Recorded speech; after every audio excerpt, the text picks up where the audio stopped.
Hello everybody and welcome back to Farming Sim 22. Welcome back to the farm. My name is Smart Elite 43 and tonight it's day 10 of trying to earn $1 billion with mostly vanilla. I say mostly because most of the mods that we have are decorative, but mostly vanilla. Farm Sim 22. In the last episode, you guys may remember, we harvested our two massive canola fields. Ended up with 77 or 78,000 liters of canola, which we also purchased the oil factory, and we unloaded or offloaded all of our canola at the oil factory. So it is now producing canola oil.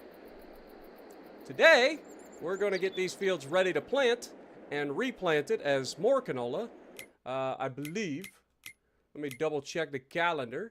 Canola can only be planted in August and September, so we actually have to wait till next month to plant, which is perfect because that'll give me a chance to actually go through and get the field ready. But yeah, without further ado, let's get this party started. Cheesy, how's it going? Shameless, Musab, how's it going? FWT, Capri, good morning, afternoon, evening. Daniel, good to see you guys. Hopefully everybody's having a great day so far. All right, let's get this party started. We got a big day ahead of us. Lots of farming.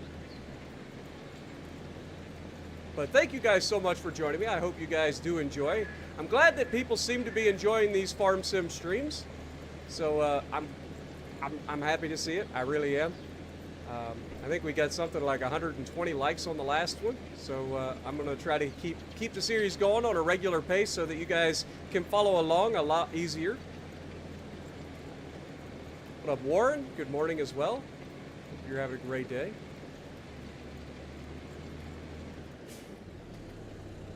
All right, let's turn this tractor around, get a little bit more space here. One of the downsides of expanding your field is that the borders that they put up in the game tend to get in the way.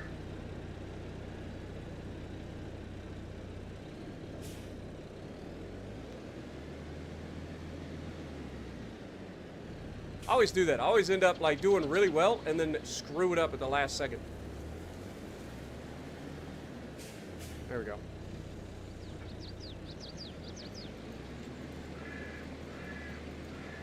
We'll put a little bit of space here on the end of the field. I usually go 2 or 3 to give us plenty of room to turn around and stuff.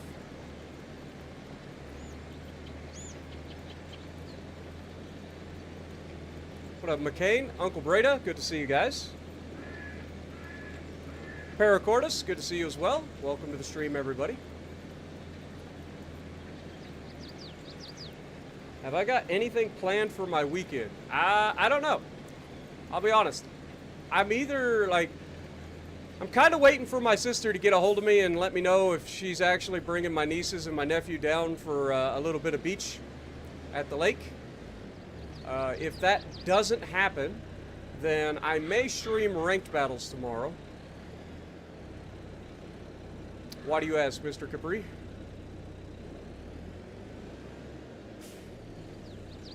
Do you guys got anything planned this weekend? Good morning, Jess. Good to see you as well. Hopefully you're having a slower day at the hospital.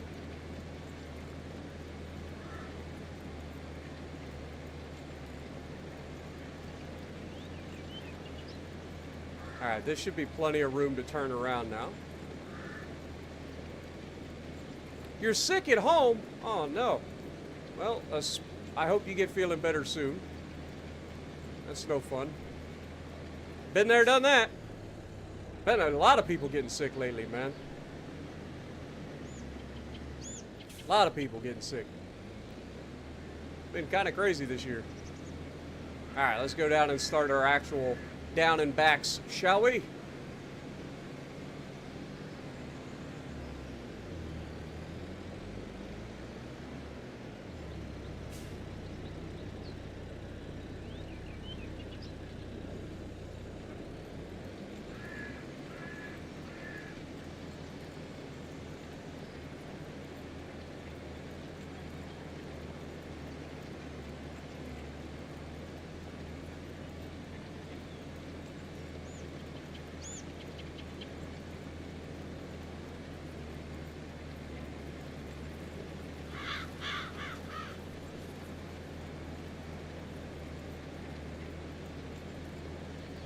You expect plenty of farm sim streams? I'm going to be trying to do these a lot more regularly now that we've got people that are actually interested in watching it. It's a lot easier. It's a lot easier to convince yourself to jump on and spend 4 to 6 hours doing basically the same thing over and over again when people are there to keep things entertaining, you know?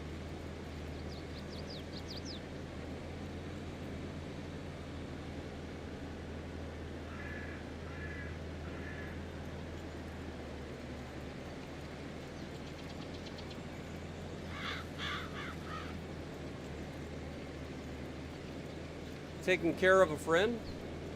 Well, hopefully everything's going okay there, Daniel. What up, Alex? Good morning.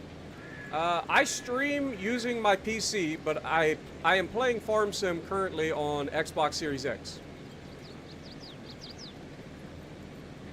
Working all weekend, and it's your birthday on Monday. Well, happy birthday, Monday. Hope you have an easy weekend of work. Just easy overtime. What up, Freddie? Good morning. You fell in love with Louisiana? Shocker! It's an American battleship and it has planes.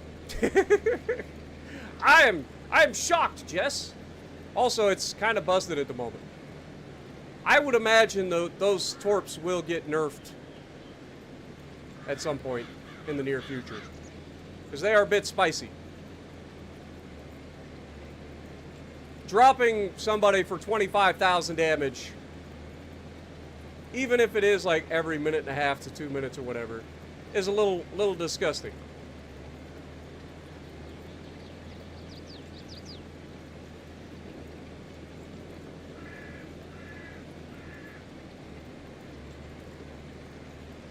Oh, you're self-employed. Oh, I feel the I feel that, brother man. Do I ever feel that? Oh, rough. Hey, but the more you work, the more you get paid, right? That's how that works. If you ain't working, you ain't getting paid. I know that much. Lord knows I know that much. People always ask me how the hell I post every single day and stream multiple times a week. It's because I don't have a choice. Somebody's got to bring home the bacon.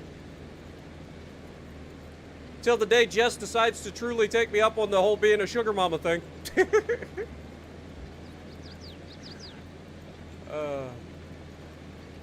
I'm stuck. What up, Eskel? Good to see you.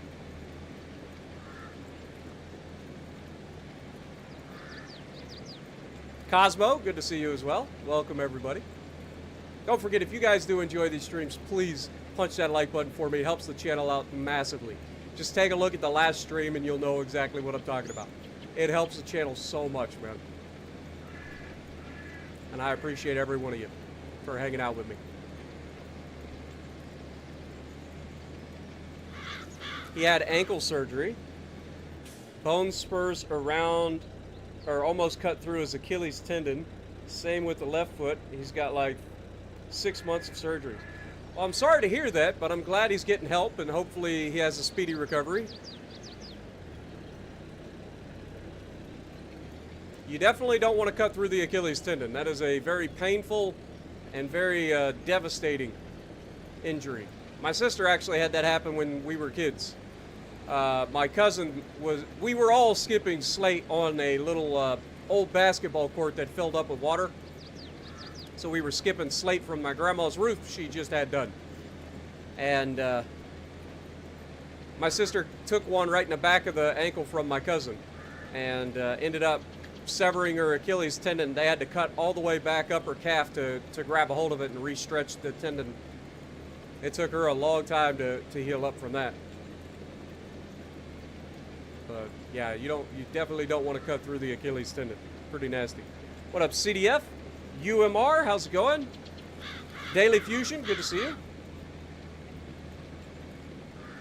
Don't I need to unload that thing? Unload what thing?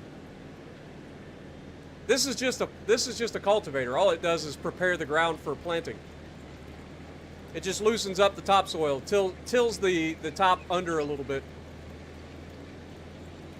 but loosens up the topsoil to get it ready for planting. So it's just a metal discs and stuff that you drag through the field.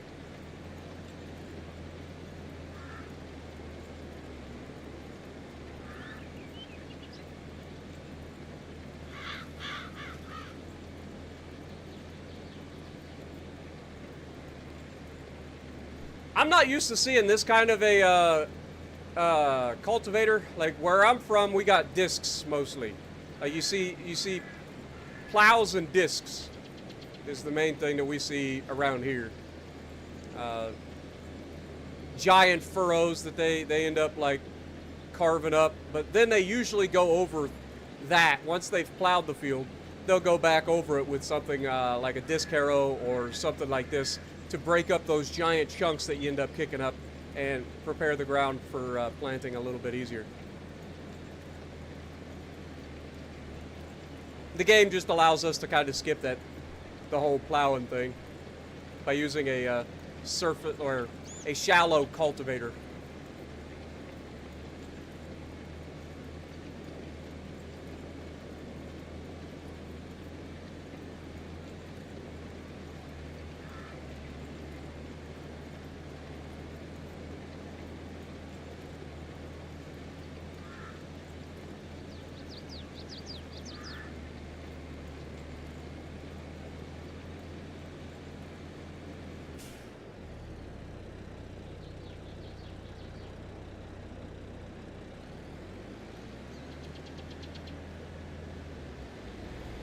Capri's been around a long time. I just call him Capri.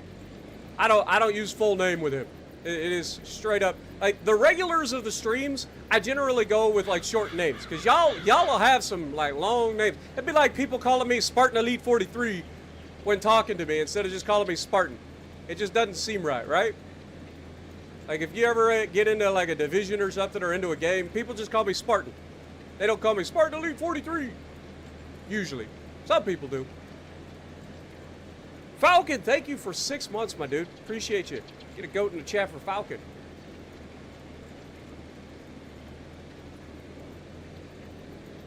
Oh, God, I'm going all cattywampus over here. Yeah, they're going to be farmers looking at this, and they're going to look at me and go, this guy don't know what the heck he's doing. What the heck is he doing? He's all cattywampus. This field's cattywampus to begin with, so it doesn't really matter. Cattywampus is a technical term. Just want to throw that out there. You either know or you don't. What up, Kevin? Good to see you as well.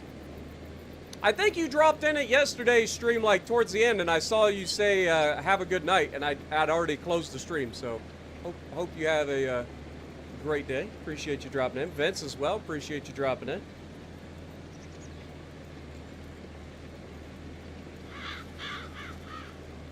Yeah, I know. Capri has a birthday on Monday. That's why I said happy birthday on Monday.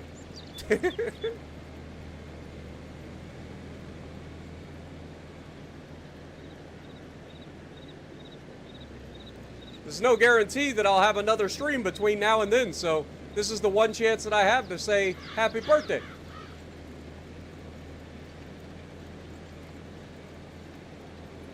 Capri been around a long time, man. One of the OGs on the channel.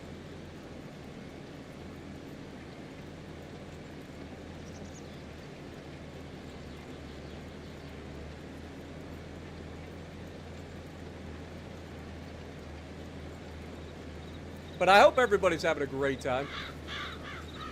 We're just gonna chill. We're gonna get our farming on. We got some work to do today. Get this stuff ready to plant, which probably includes not only cultivating, but also fertilizing the ground. Shouldn't need lime, I don't think. Because we did lime this before we planted oats. So we shouldn't need lime. Oh my God, Shameless coming in with a $10 bomb, dropping 10 gifted members on the chat. Thank you so much, my dude. Appreciate you. Get some goats in the chat for Shameless as well. And you guys are always just so generous in chat with dropping memberships for folks, man. Thank you guys so much.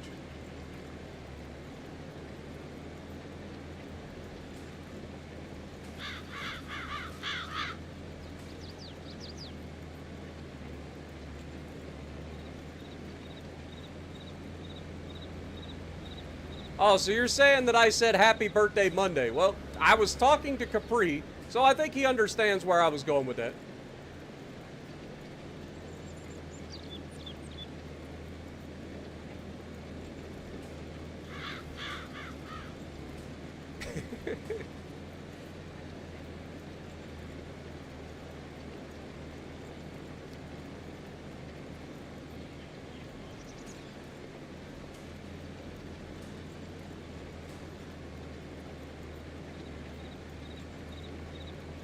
I just got back from the gym, did my final deload week workout, which was another glute day.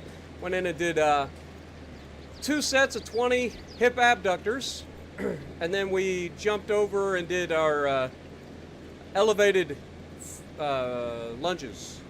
And I figured out finally, after 4 weeks, this is actually 5 weeks, 5 weeks of doing the exercise, I finally figured out how to make it a more glute-dominated exercise. Because the whole purpose of my 3-day glute workouts is to really punish the glutes, right? I want to grow my glutes, like, seriously.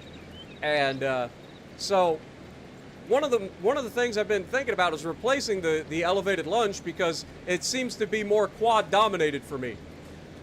Well, I finally figured out how to balance it out to where it is still quite a bit of quad workout, but it's also glute dominated workout, which is nice. So we figured that out now.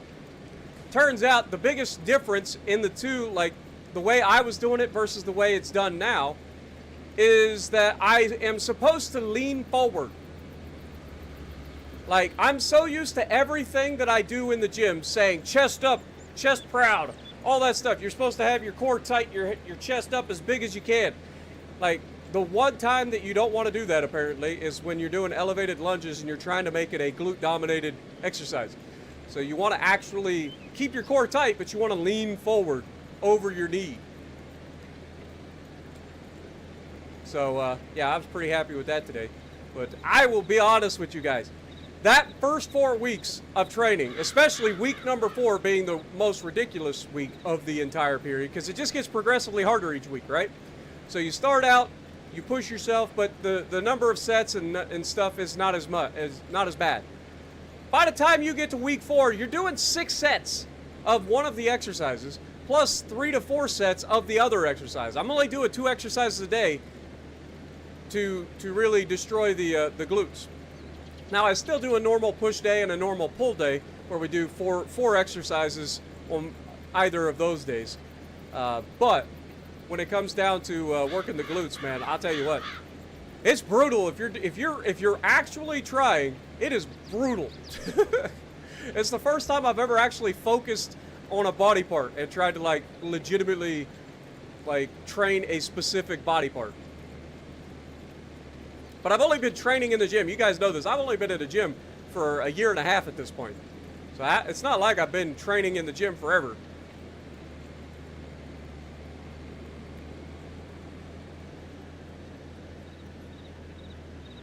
But I can't wait to see the differences, man. I'm telling you. I already feel the difference after 4 weeks, but there's not a noticeable like gain so far. It's a feel. Like, I can feel the difference in my glutes. That's just what you guys wanted to hear on Farm Sim, don't you? Spartan's feeling his glutes. What up, Clint? How's it going? King Juan, welcome. Captain Fierce, good to see you guys. Tyler C.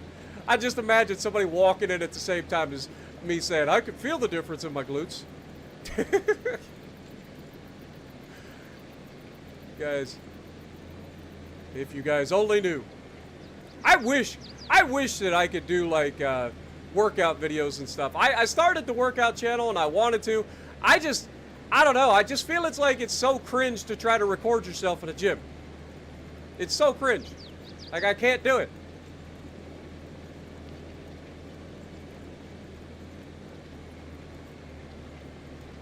Because I know there are people out there like me that want to try to like work out a specific body part or want to work out, but they're all the fitness channels that you see are of like ridiculous fitness people that have been doing it for their entire life.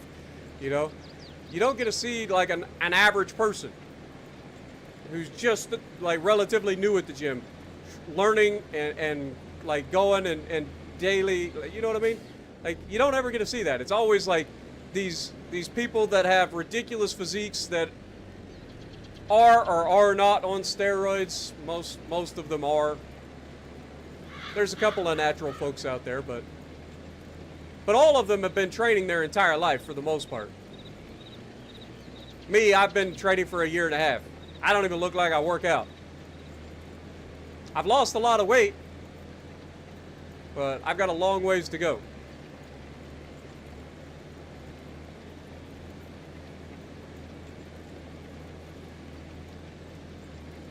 You think one exercises are tough? I'm not sure what you mean by that. Are you talking about like just a single exercise and going as hard as you can?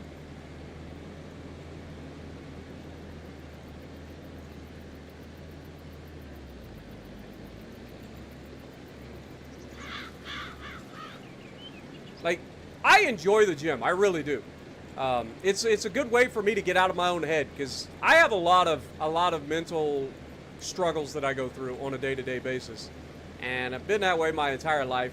I'm a recluse. I don't get out. I don't really talk to a whole lot of people. So the gym is kind of my like escape. I go to the gym to have a good time, to work out, get some of the frustration and stuff out, and it has changed drastically. Like the way I feel, my daily, like my day-to-day life in terms of the struggles that we all go through. We all have our own struggles that we go through, but just getting out and using some of that energy, and like I can't recommend it enough. Like the gym has been a huge deal for me. Any closer to the jump? It's gonna be a little while. I keep telling everybody it'll probably be towards the end of September or even October potentially before I'm able to do that. Because I do got to get down below 250 pounds. I'm currently 262, although my weight fluctuates quite a bit.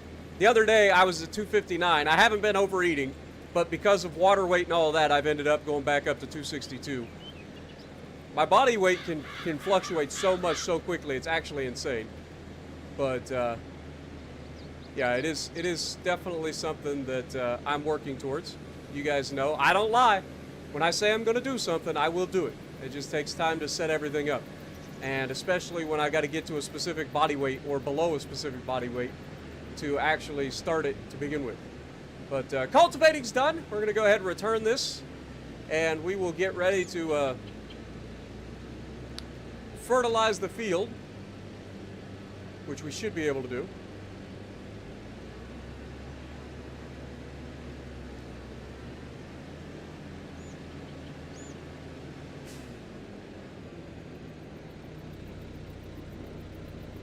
What up, Dave? Welcome to the stream.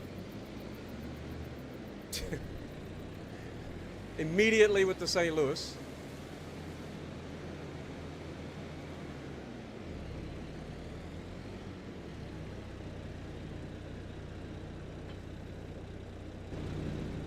All right, let's go ahead and return this.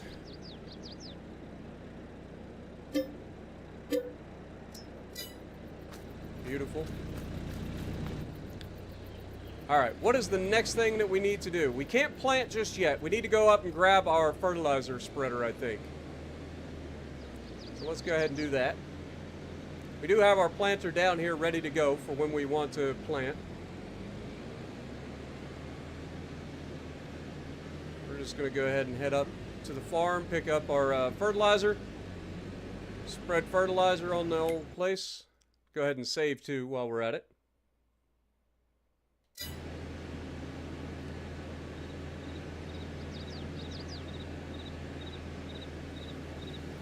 Yeah, don't worry. I'm looking forward to it too. It's something different. I'm not afraid of heights at all. Obviously, there's always the possibility that something goes wrong, but it's over a river. So worst case scenario, like I just hit the water, I think. I mean, it depends on when it snaps, but it usually, I mean, the way bungee jumps snap is they're like under tension when it happens. So they've already slowed you down quite a bit.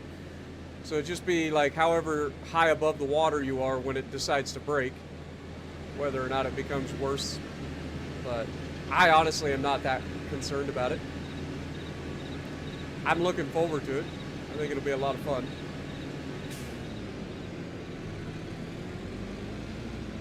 Little do you guys know that I grew up in the middle of nowhere.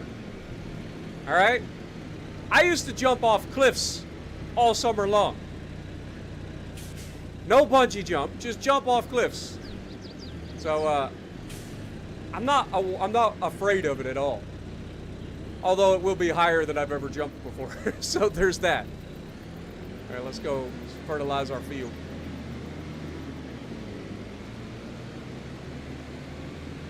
The core will slap you. That's fair enough.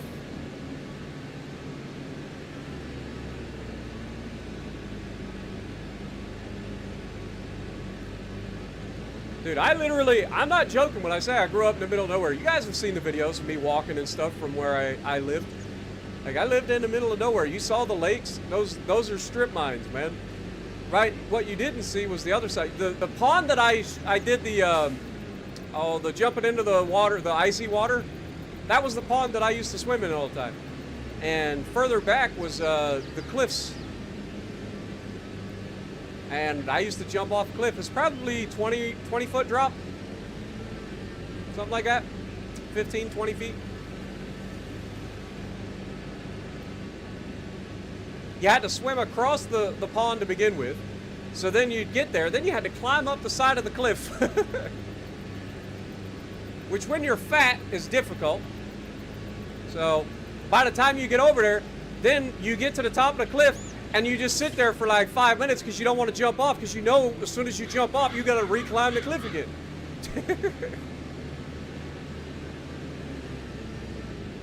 I should have grabbed. Hold that thought. Let's grab some more fertilizer. I think we got some over there that we can fill this most of the way back up. I'm pretty sure we're going to need it for these two big old fields.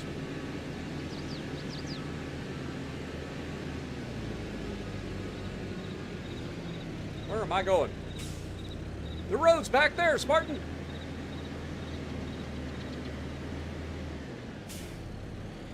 Don't run over his taters or whatever he's growing.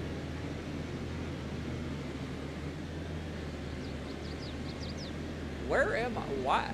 I missed the actual, like, normal spot that I go in here. That much? Holy moly. Alright, well, we do have this fertilizer right here in the middle. Whoop.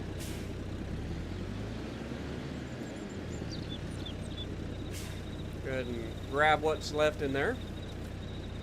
2,200. Did we just buy another? Just buy another one. Just buy another one. One should be plenty.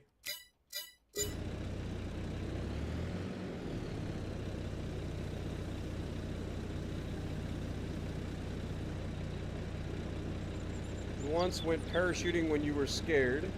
Remember the St. Louis? Daniel. That's funny.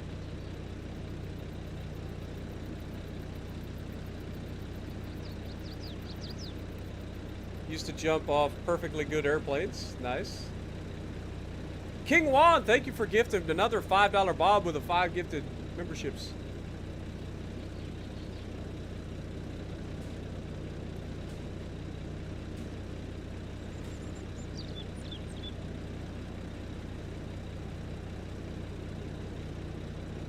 Mother was climbing the side of a cliff during a holiday and fell 100 feet and had 2 back surgeries. That's not good.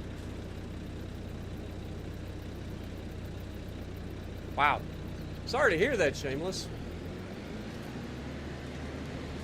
But yeah, I mean, we used to do that stuff for fun out in the middle of nowhere, man. But to put it into perspective, I've never understood the whole people not knowing how to swim thing. Do you know how my mom taught me how to swim? I'm not joking. My mom had 2 of her friends throw my ass into the pond. It was sink or swim, literally in the most, like, literal form of the way of saying it. Like, it was, you either swim or you don't. I think she was trying to kill me. I legitimately think she was trying to kill me. You imagine what would happen nowadays if somebody did that? It's like, hey, swim, motherfucker. Swim or die. Survival of the fittest. You're no good to me if you can't swim. What up, Dave? Thank you for the 10-pound, my dude. Know if I ever saw Top Gun Maverick. I have not seen the new Top Gun, actually.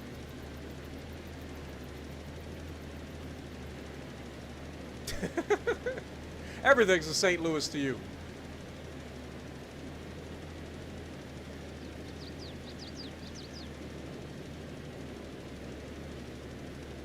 Yeah, she just literally had 2 of her friends toss me into the pond. It's like, good luck. No floaties, no life jacket, none of that soft stuff that everybody has nowadays. Just straight up tossed me into the pond. Fun fact. If you don't panic, which everybody always does, let's be honest. If you don't panic, it's instinctual for you to swim. You will learn it very quickly. Just gotta, like, not drown yourself in the process. I know, it's a crazy concept.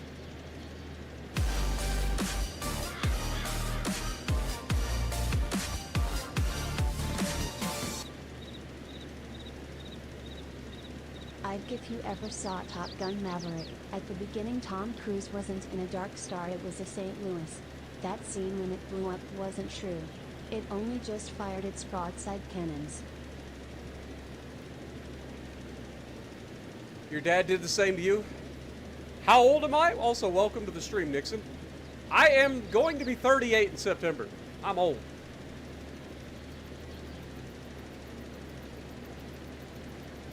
Most kids nowadays wouldn't have survived my childhood. They are just not built the same. That's the wrong button.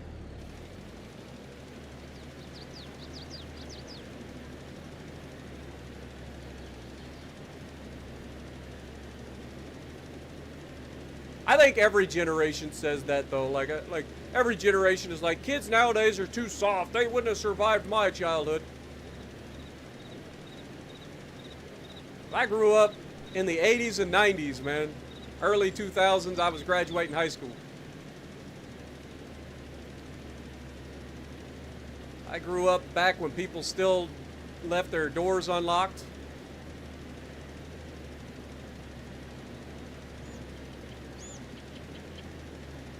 People actually talked to one another in person. My grandmother had a rotary phone.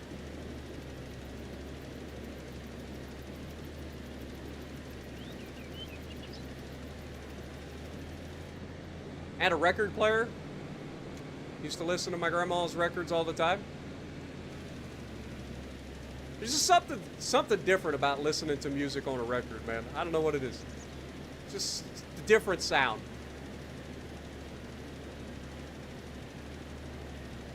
Used to swim 10 laps before we could play in the pool.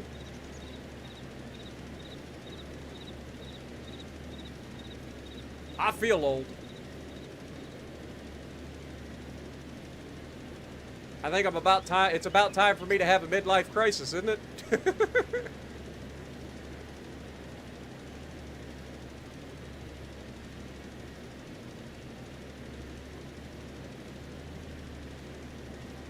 I'm too broke to have a midlife crisis. That's how that works, right? Only rich people get to have midlife crises because they go out and they buy like something stupid.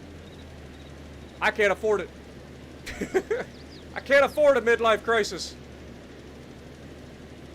That's when you know you're broke.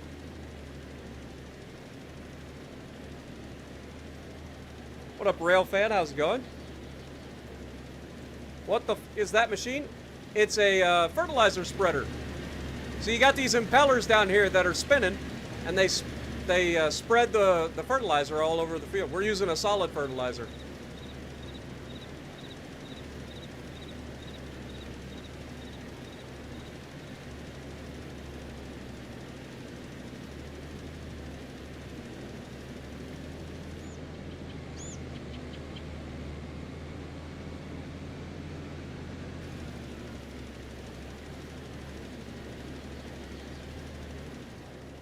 Look at the working width of this thing, though. That's the best part of these this fertilizer spreader. 42 meter working width.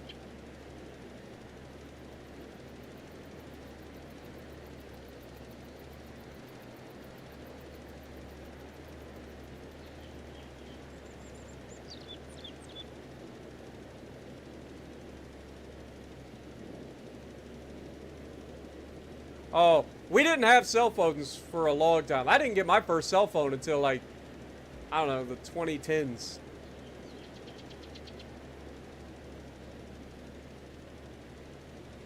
We did have dial-up internet though.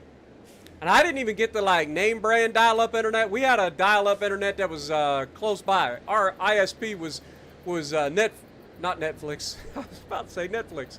God, what was it called? It was holy crap! What was our dial-up called? It was Net something. Anyway, it's a local dial-up. We didn't have like AOL or any of that bull crap. We had local dial-up internet.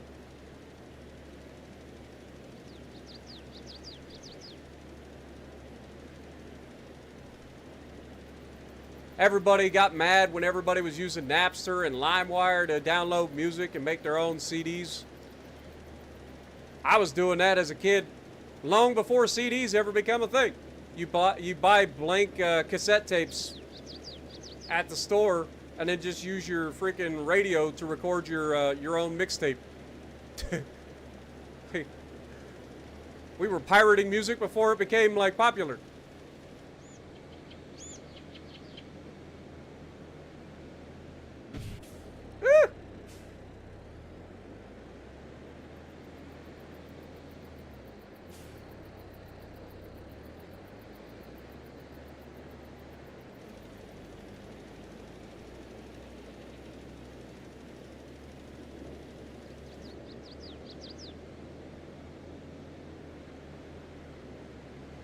We'll have to hit that other section in a minute.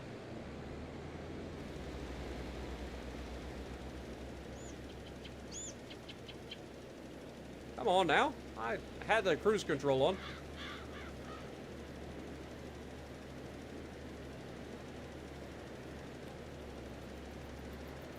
Grew up in the 50s and the 70s. Yep, you're older than I am. I say I grew up in the 80s. I didn't really grow up in the 80s. I was born in the 80s. I don't remember anything from the 80s.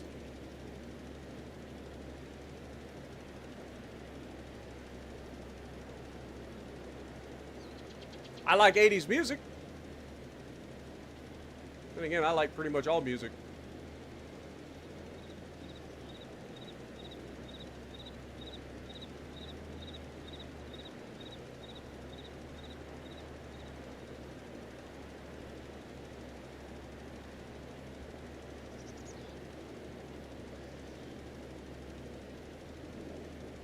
Capri, I buy stupid things all the time. Don't we all though? That's why I'm broke.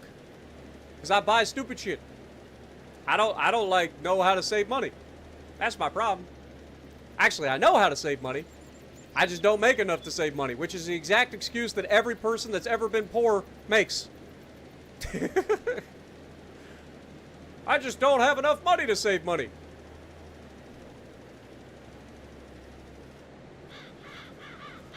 If only I had more money, then I could spend more money and still complain that I ain't got enough money to save money. That's the way it works. That is the way it works.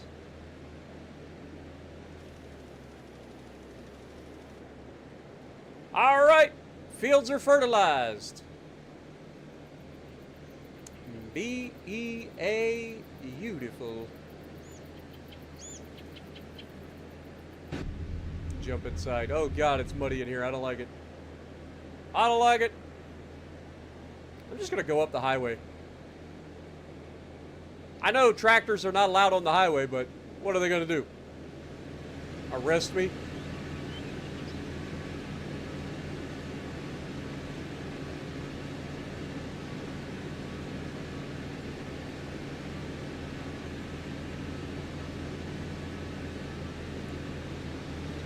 Yeah, I remember public payphones too. I also remember first name Bob, last name We Oughta Baby Eats a Boy. And that's not even a joke, just because of the commercial. I used to do that shit. I'd call my mom, collect, and I'd be like, hey mom, it's me. Just let you know the basketball practice is over if you want to come pick me up. And then she would decline the charges and come pick me up.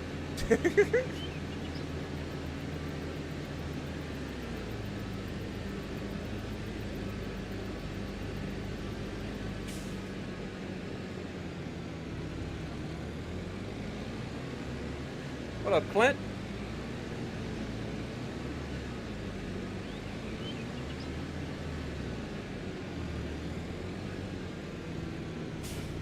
When we didn't need "don't try this at home" labels. Yeah, but there's also the thought behind that is, if labels didn't exist when you were growing up, if warning labels didn't exist, you're probably the reason warning labels exist. Just throwing that out there.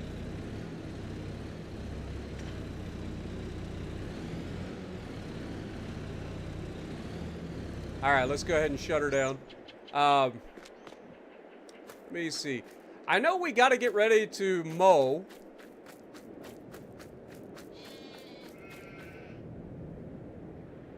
This is ready to harvest, but I think we were going to harvest it next month. How we doing over here? We got food over here, so we're good. So yeah, I think this is going to harvest next month, and we got to replant the canola next month. Let's go ahead and save real quick. Good morning, Monique. Good to see you.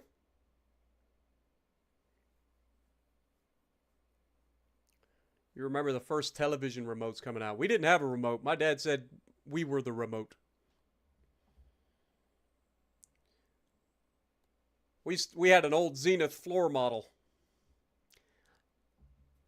I do remember the original remotes though were so powerful they could change your mind. It's an old joke, but still funny. The little clickety-click buttons. What was I doing? Oh, we saved, and then I wanted to check the field to make sure that there's nothing crazy.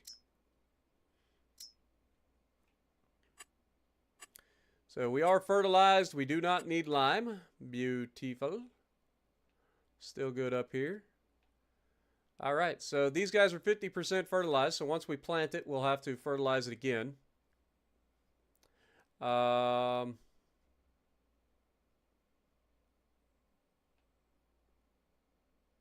check our bank account and see how we're doing. How much are we making per month now? Property income, almost $4,000 to $5,000 a month in property income. Okay, so we are at least beating the budget in terms of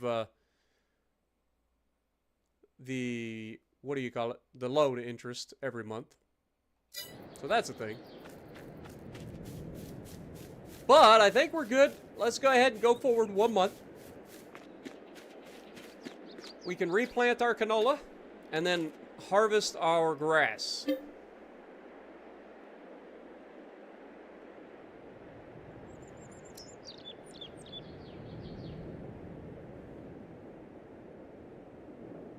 Tide Pods didn't exist when I was younger either.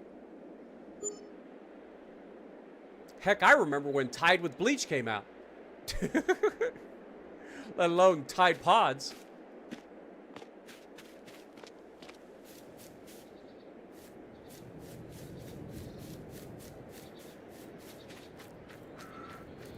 Alrighty.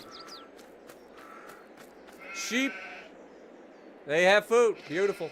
All right, well, you guys are going to have to wait until after I get the field planted first.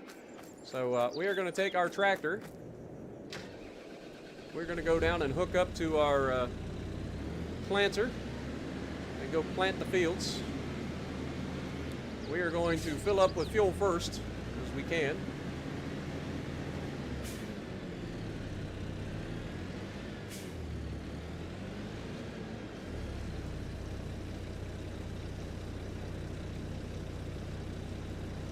I feel like this thing is, like, already getting overworked again.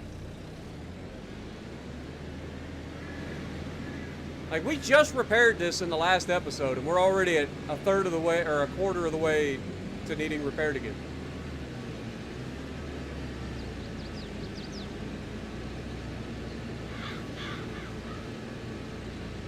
Watching Farm Sim while playing Farm Sim? Fair enough. Well, I appreciate you watching.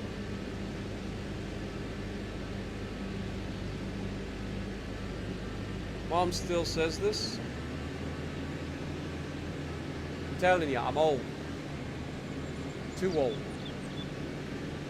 About time to put me out to pasture. Or just put me out of my misery, one or the other. I don't know which.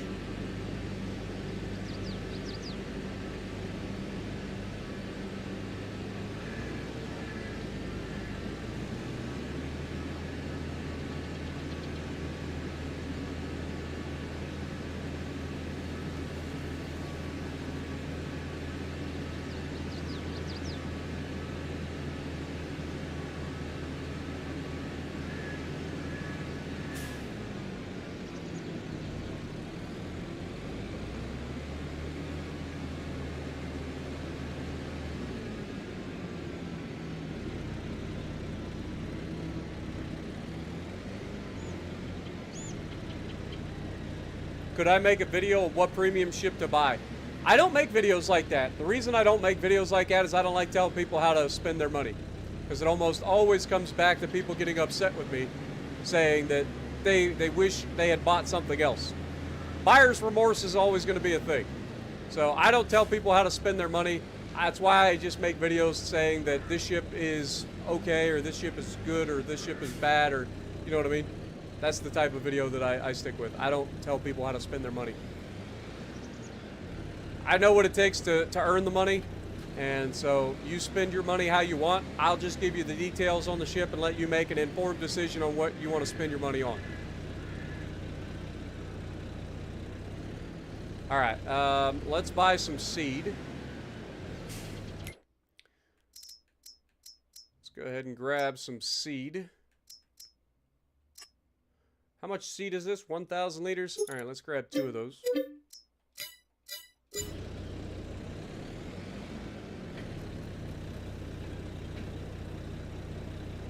Okay, I didn't need to buy 2 of them.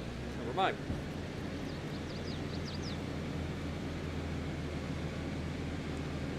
We really need a second tractor at this point. If we're gonna be doing this, we definitely gonna need a second tractor.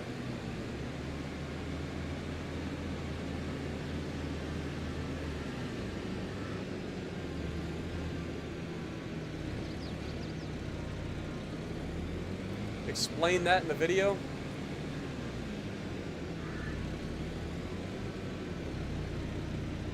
What the hell?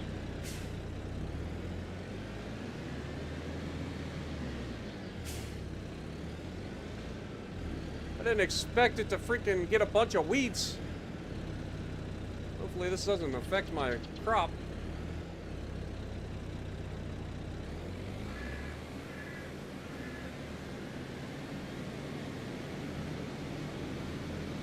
This is totally not doing anything.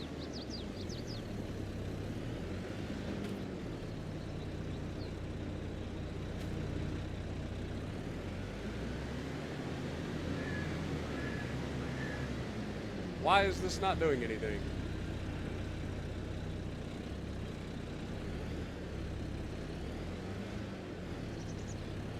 We already cultivated the field.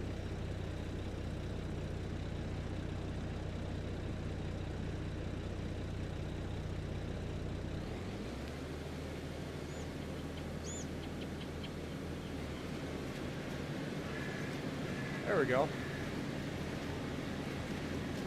I forgot how fast this freaking seeder allows you to go. Good lord.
start the video with a disclaimer.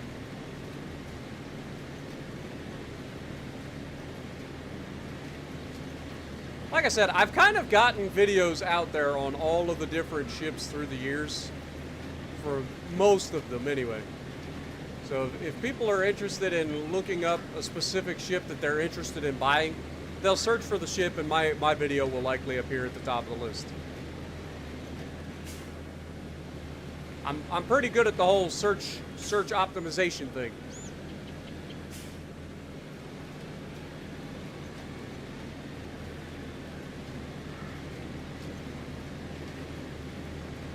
Say, for instance, you're looking for a specific ship. You're like, oh, I think I want to buy the Alabama. And you're like, let me look up, see what the Alabama's about. Well, guess whose video is going to probably pop up?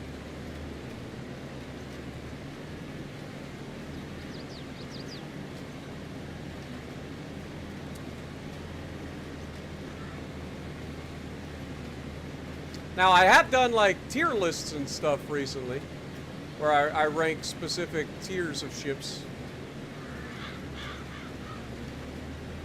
Boy, this field looks awkward, man. I don't know if it's just me. Maybe I'm tilted. Just hope I'm getting everything. Just looks awkward.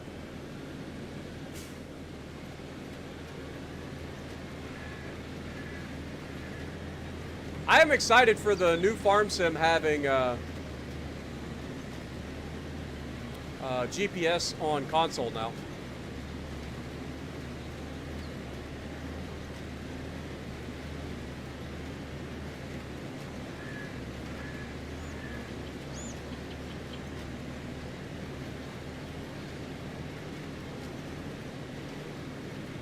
That has been confirmed.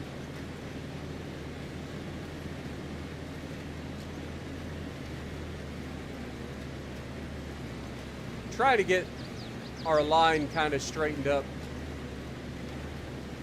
I feel like we started off all whomper-jawed.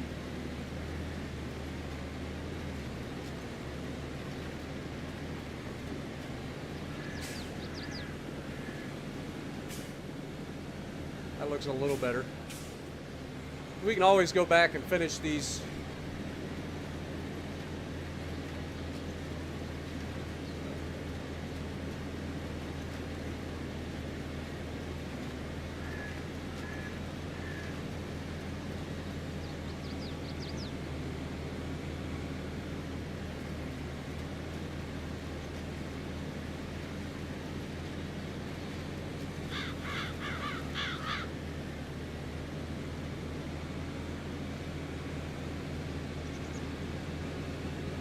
Do I have a video on the Benson? Yeah, it should.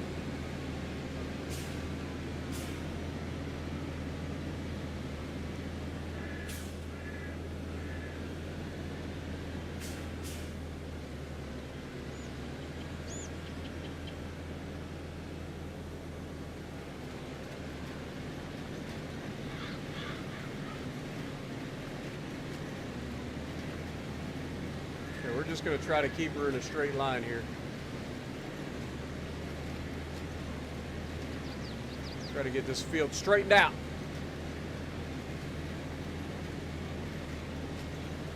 What up, Robert? We are farming the shit out of this. You're not wrong.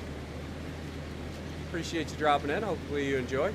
Don't forget, if you guys are just joining us, if you like what I'm doing, punch that like button for me. It helps the channel out a lot. We are going to miss some here, but again, I'm just trying to straighten this field up. I feel like I got all whomper-jawed at the beginning, so just trying to make a good straight pass for us to kind of reset off of.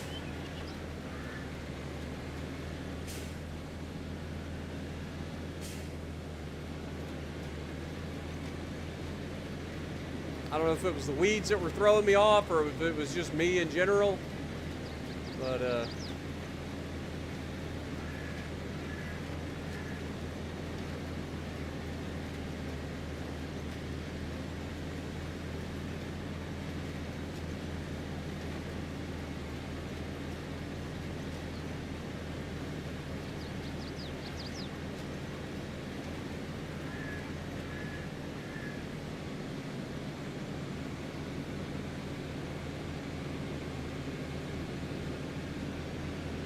try to keep my field straight.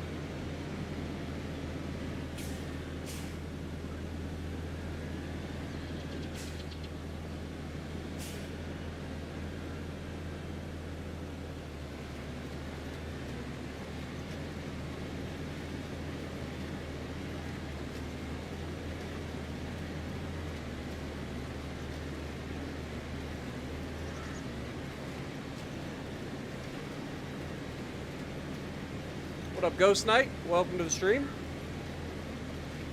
Been watching earlier streams and videos, and you're right. You are honest about your life and your opinions about the ships and players. Much respect. I don't plan on changing, man. I've been doing this going on 8 years, believe it or not. This will be my 8th year on YouTube, like actively uploading and stuff like that. And I've always set out to show everybody just me. Like, I'm just me. I'm not pretending to be anybody else. I'm not trying to like put on a front for people. I'm just me.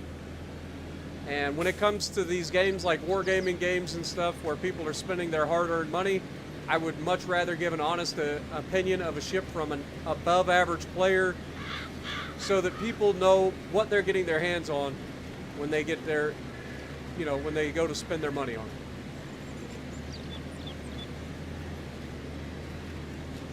And I think that's one of the things that people resonate with. I'm not some crazy like elite player or anything like that. I'm just an above average player who enjoys playing the games. I get frustrated. I voice my frustrations the same as everybody else does. Maybe a little bit more aggressively than some, but we all get frustrated with the game. It happens. Dude, this field being kind of crooked is driving me crazy. Why are these fields like throwing me off like this? They're actually annoying the shit out of me. Like, I have straightened this thing up multiple times and it's still off.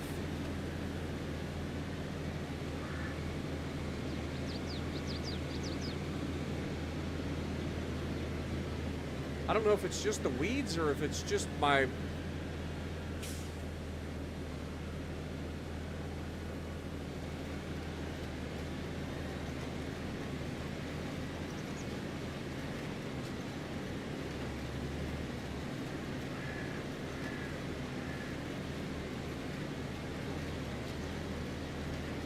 Dustin Thatcher, thank you for the 14 months, my dude. Appreciate you. Get a goat in the chat for Dustin and Dave and all of y'all that's been gifting memberships and stuff today. I appreciate all y'all.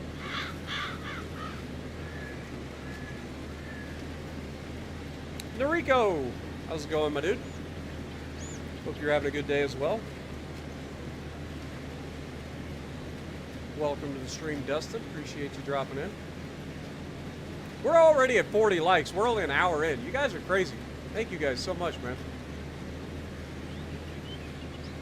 I'm glad you guys are enjoying. I really am. And like I said, every time we get these streams like more consistent and more people are enjoying it and more people are liking it, it just makes it better for the channel overall. So I appreciate all you guys. Appreciate everybody that comes by every single time we stream. Even if it's just dropping by to drop a like, I appreciate all y'all.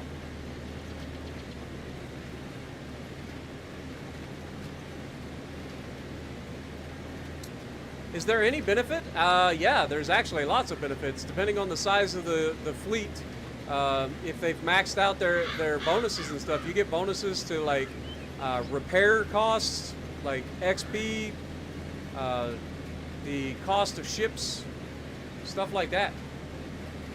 So yeah, there's definitely bonuses. Definitely bonuses.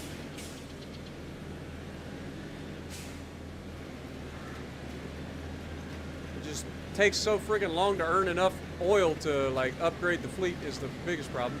And they don't allow you to have that many people in your fleet.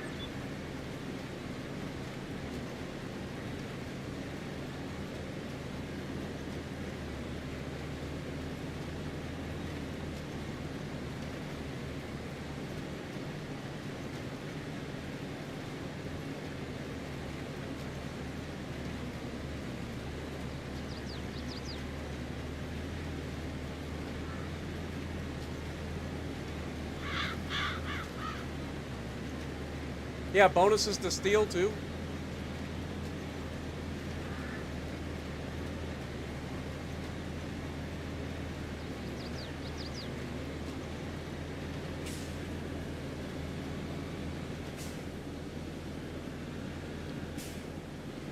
Well, you kind of forget how big these fields are until you got to plant them with a 6-meter working width.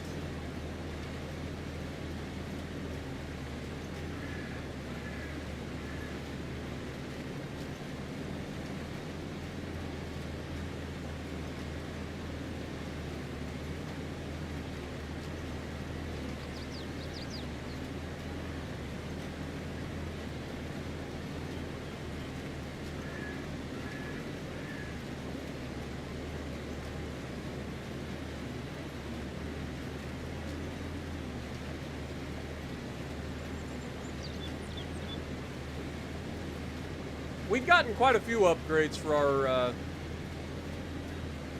fleet, but yeah, it takes a while. I don't have those gigantic whales that Aaron and everybody has in their fleet.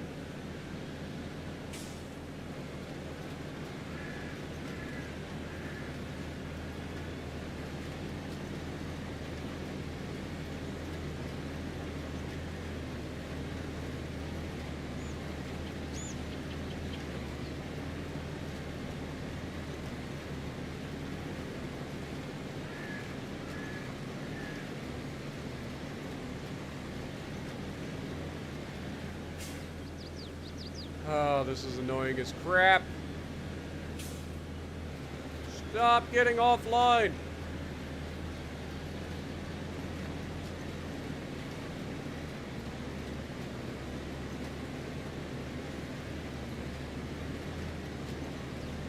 It's so weird because I feel like I'm staying in line, but the freaking field feels wavy as crap. Then again, we didn't plant this field the first time. It was already planted when we bought it. So, this is the first time I've ever planted this field, but it is awkward as heck.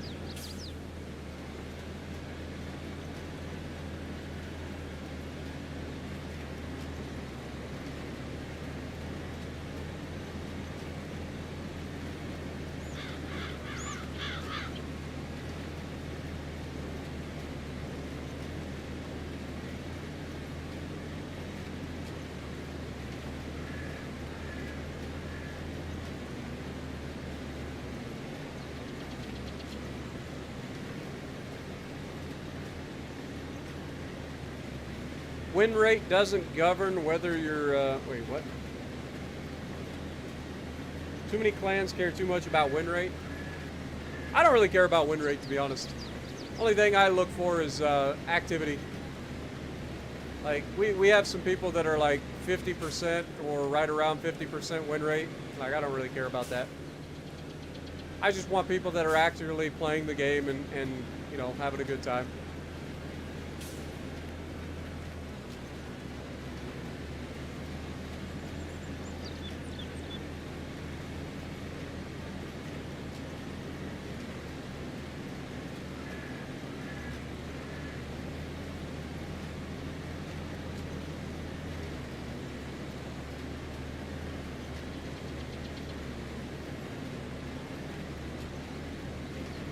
I'm not a competitive clan or anything like that, so I don't really care about all the stats. I usually watch people that join the clan, like when I accept them into the clan or the fleet, I'll watch them, see if they're keeping up their activity. If they go inactive for a week or 2 weeks or whatever, I usually get rid of them.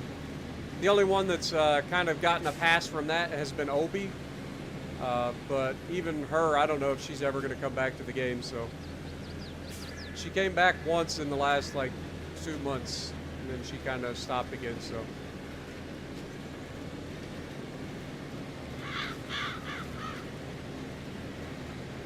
I might end up letting her out of the fleet just to let somebody else in.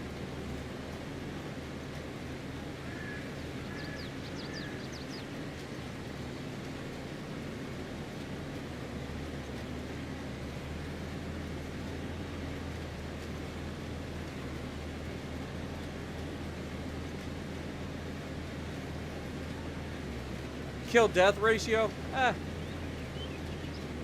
Again, it's too easy to influence certain stats by playing different classes. So I don't really care about all the stats.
Play as a medic in Hell Let Loose and you're good at it?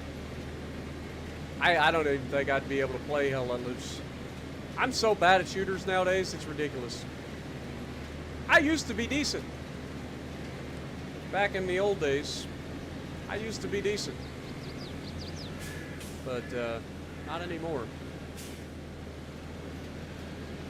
Not anymore.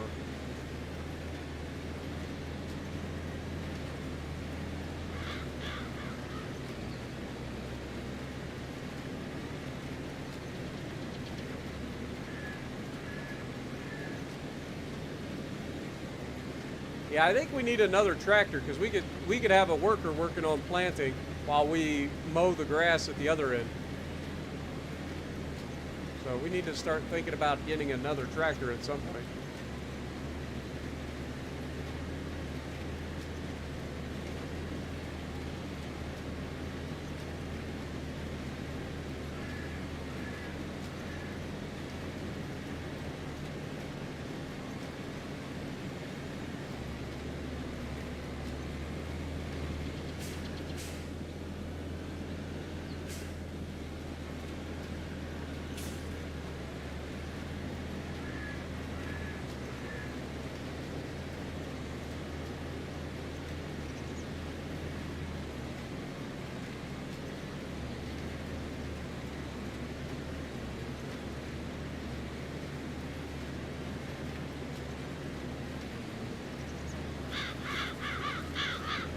See what I'm saying about this field? Like, this field is driving me crazy.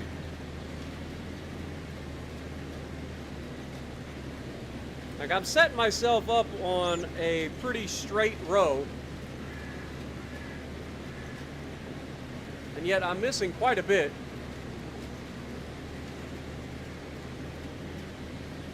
Because of it. Just have to come back and get that in a minute.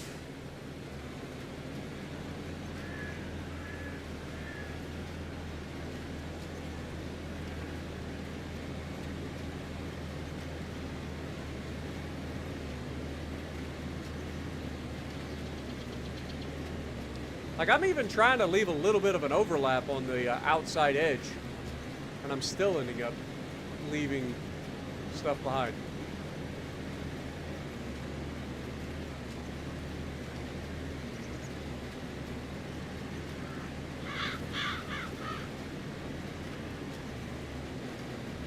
Is Spartan a billionaire potato farmer yet? Not quite, zombie.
Isn't Ohio famous for potatoes? No.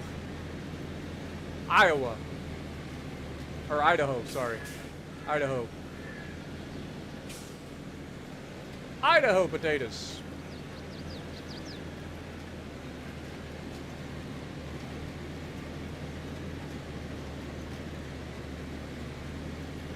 Ohio is corn and soybeans and tomatoes, pumpkins.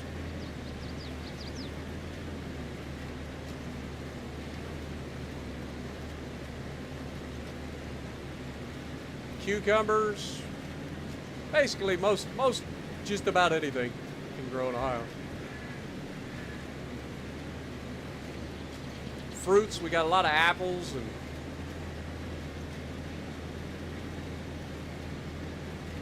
plums, cherries.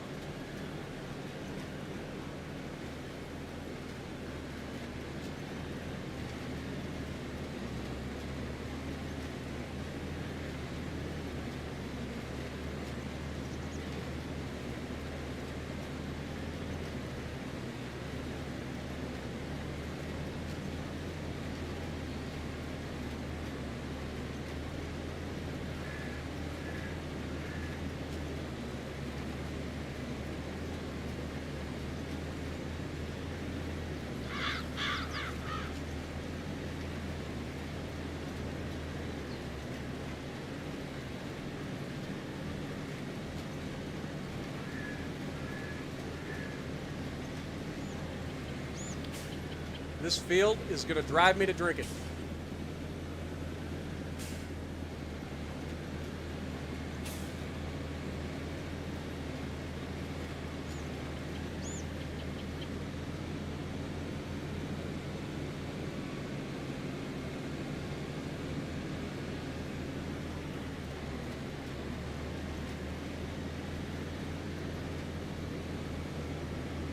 Actually going to drive me to drinking.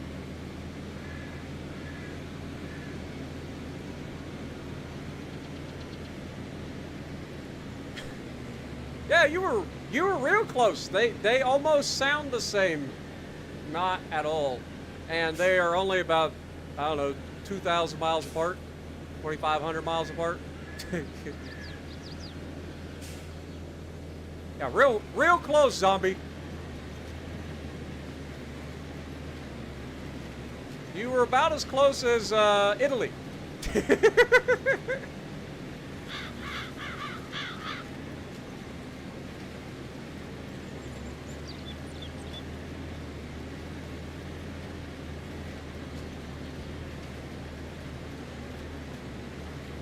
Oh, wheat's grown everywhere. Wheat's one of those crops that grows everywhere. We have wheat farms here too. A little bit of everything grows here in Ohio. Like I said, we're kind of like our type of farming here is so vastly different depending on where you're at. Like up in northwestern Ohio, it's all flat. It's like literally the flattest flat.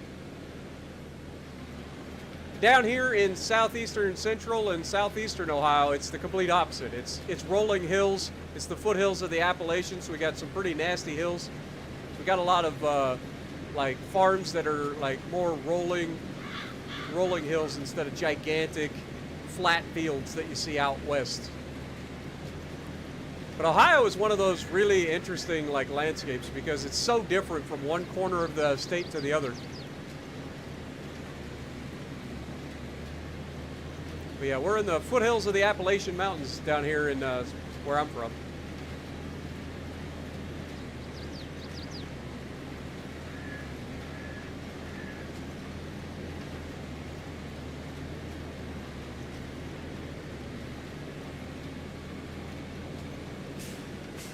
We have used quite a bit of seed on this one field, which is unusual because this thing don't go through a lot of seed very quickly.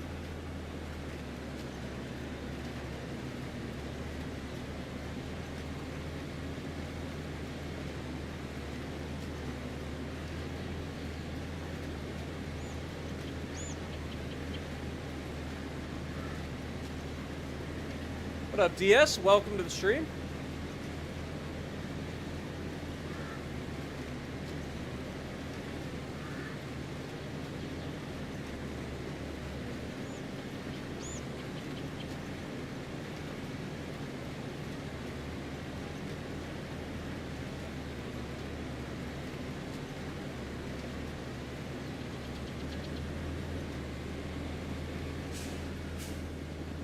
Almost done with this field.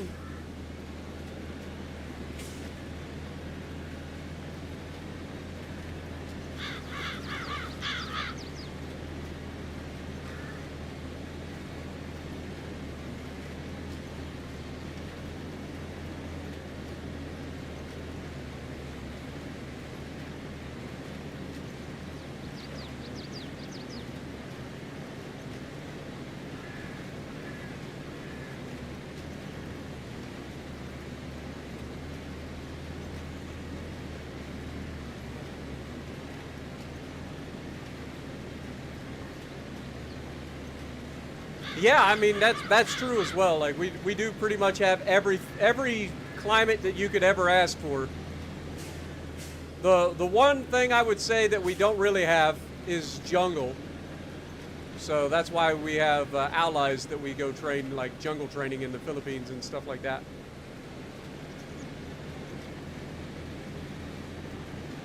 But yeah, when it comes to most terrain types, whether it be mountainous, whether it be plains, whether it be urban, we've got it all. Swamp, desert, we do have it all. Tropical, glacial, we have it all, man.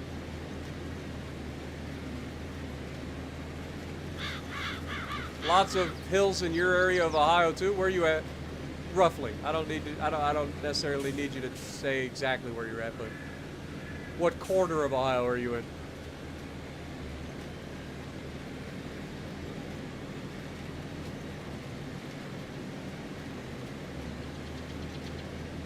Since you're saying lots of hills, I would assume you're in eastern Ohio somewhere.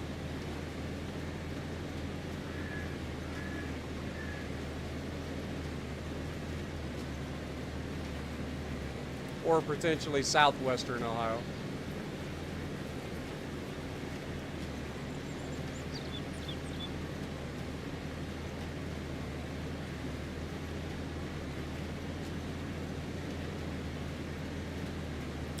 I've already got that in terms of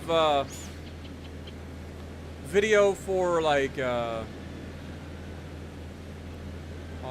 what do we call it? We had the Citadel guide video for those people that are looking for that, and then I go into detail when I do my Path 2 series of videos. So if you're looking at trying to figure out how to damage a specific ship, like just look up that ship's Path 2 series, and I go into detail on how to counter it and how to use the armor if you're trying to play it.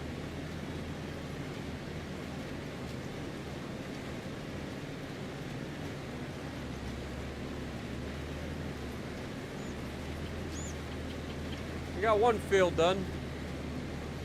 These are big fields, man. Especially for the small equipment that we're using.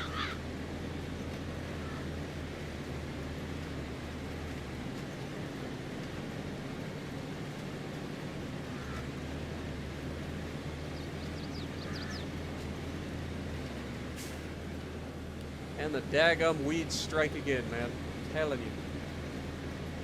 Weird field. I don't know why they managed to like slant the fields in the way that they did, but it's enough to drive you crazy.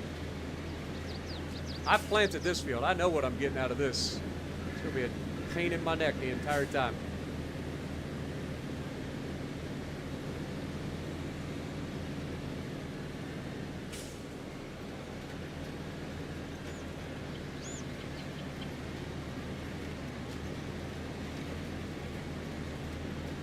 Like I said, if we had a different tractor, like I would totally let the AI do this while I do the mowing and stuff. That way we can get it all done at one time. But unfortunately, we don't have another tractor yet.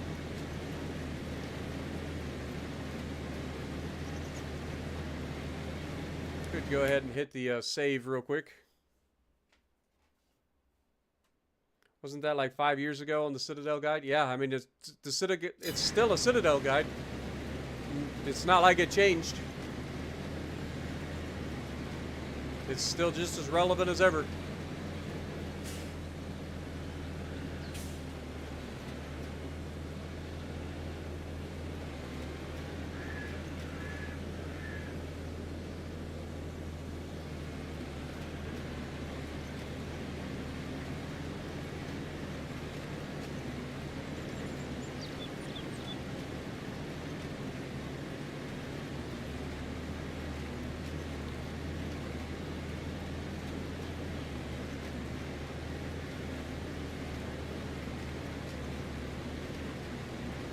Recently unlocked the Gross Occur first. It's ass.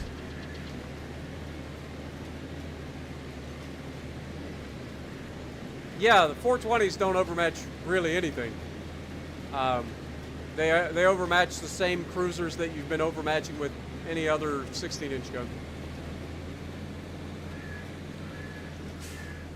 The only thing that really overmatches most battleships is Yamato and Musashi.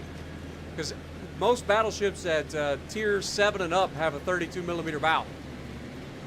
And the only ship that overmatches 32 is Yamato and Musashi. Nothing else does. Now, one of the things that I've had people ask multiple times, and I've disproven multiple times and tried to tell people, is people will bring up like the 18-inch guns of like the Ohio and the Georgia. And they'd be like, wouldn't this overmatch if you use Robert Giard? I'm like, no, that's not how overmatching works.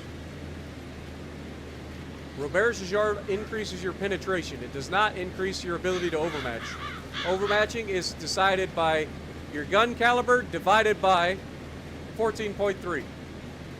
That's how you determine overmatching. It has nothing to do with how much penetration you have or anything.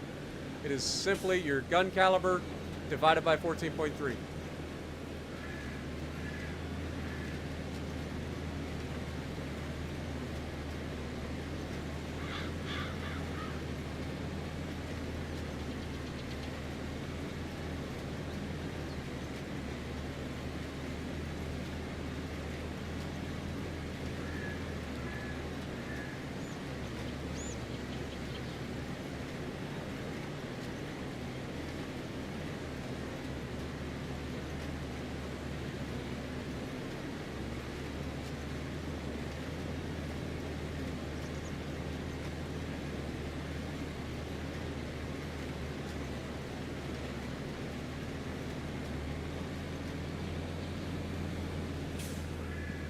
A guide on each nation's tech tree. That's literally what my Path 2 series is. My Path 2 series is literally a guide to every nation's tech tree for the battleships. And I started to do the cruisers, but people didn't really get interested in watching the cruisers, so I stopped doing the cruisers Path 2. And never did the destroyers either. But all the battleships, I believe, I think there was a couple of lines that's been added since that I need to go back and do a Pad 2 on. But yeah, I go over the strengths, the weaknesses of the ship, how to fight with it and against it, as well as show my gameplay of how I play it.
Legendary match, 10 destroyers. Yep.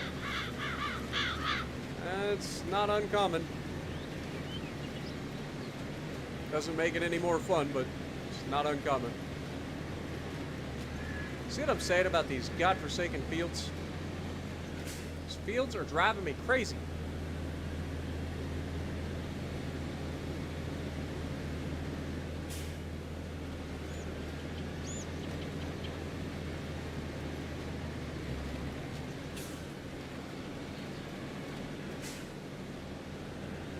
I forgot to do my headlands pass over here too, so now I'm running out of room to turn around.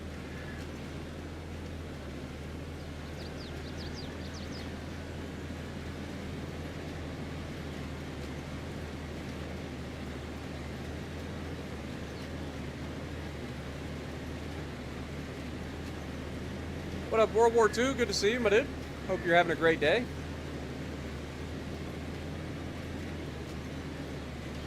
You bought the stock Bismarck a second time? Why'd you sell it the first time?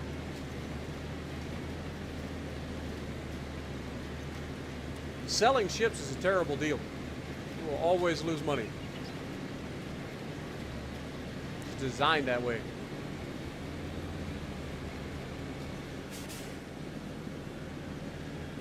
It's literally designed to lose you money when you sell ships.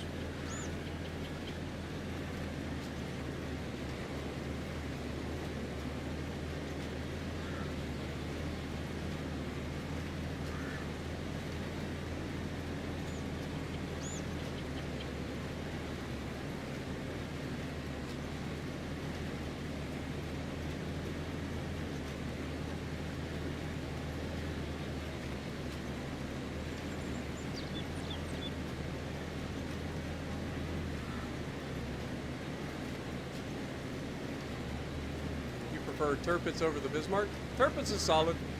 Even after all this time, Tirpitz is still a solid ship. Still the ship that I have my highest ever XP total in.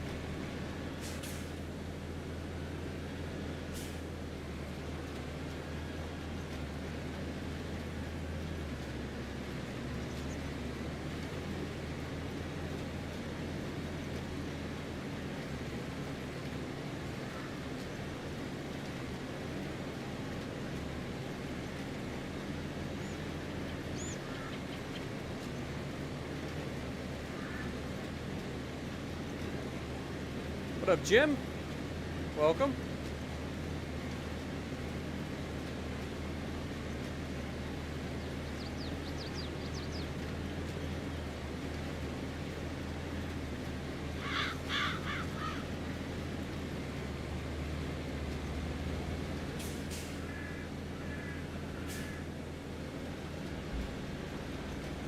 Fun fact, after I did yesterday's stream, I ended up falling asleep.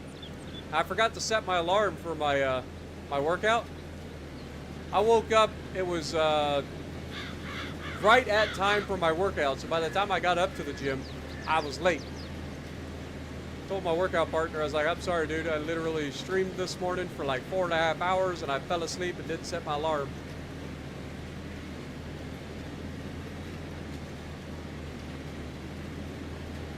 Today's stream probably won't be as long. I just wanted to get these fields planted. I don't know if we're going to do the mowing today or if we'll wait and do the mowing in the next episode.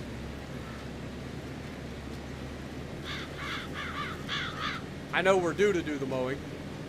It's been 3 months since our last mow, so we will definitely be doing the mowing in August because we got to get the mowing done this month, and then we got to do the mowing in November.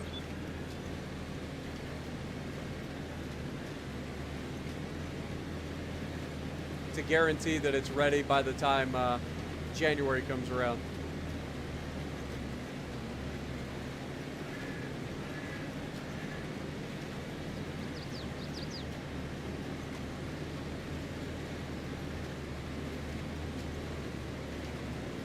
I've sold some premium ships that I never will ever play, like some of the smaller premiums and stuff, for a little bit of extra cash here and there, but I don't ever intend on buying them.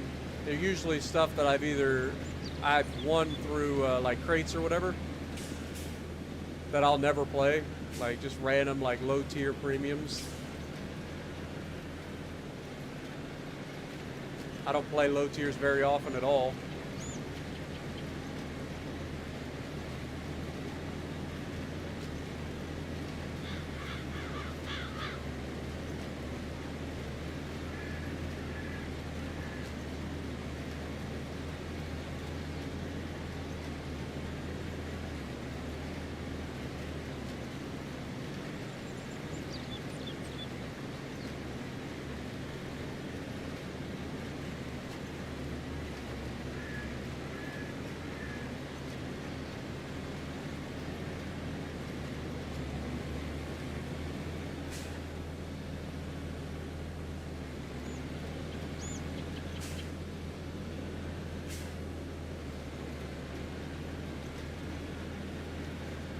This is why I prefer to put a headlands pass on.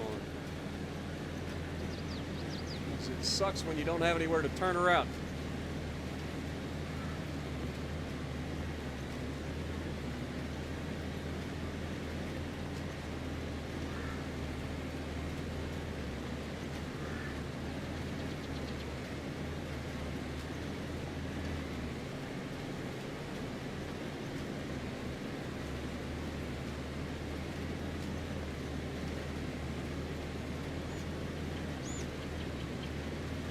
Yeah, my BBs are dead. No, I'm needing tier 6 ranked. I don't know what version of ranked they're doing right now. Obviously it's tier 6, but I don't know if it's 3v3 or if it's like...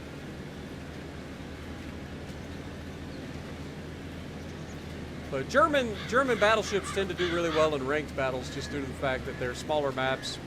They're usually smaller teams. So the German battleships are... And then a lot of them have torpedoes, so that comes in handy. Which is why I tend to avoid them in ranked battles. I like to play other ships that are less likely to be shown. A little bit more of a challenge.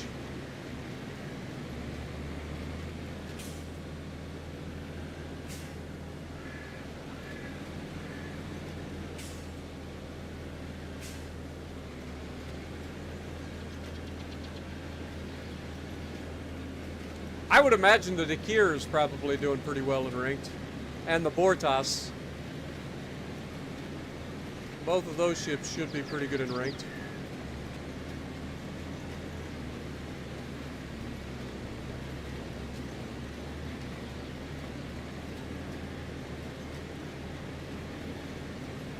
Have a good night, Daily. Appreciate you dropping in, man.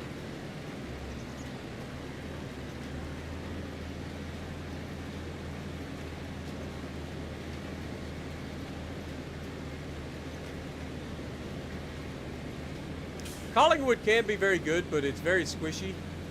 So you gotta be careful in those smaller maps like that.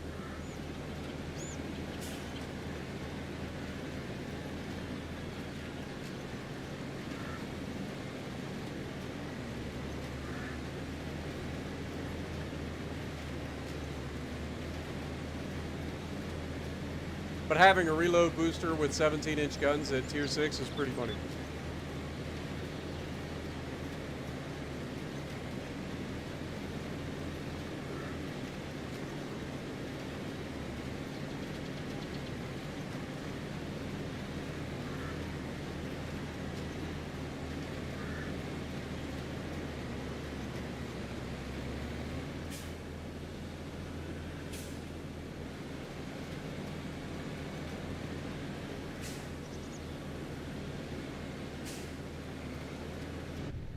Dude, I can't see crap.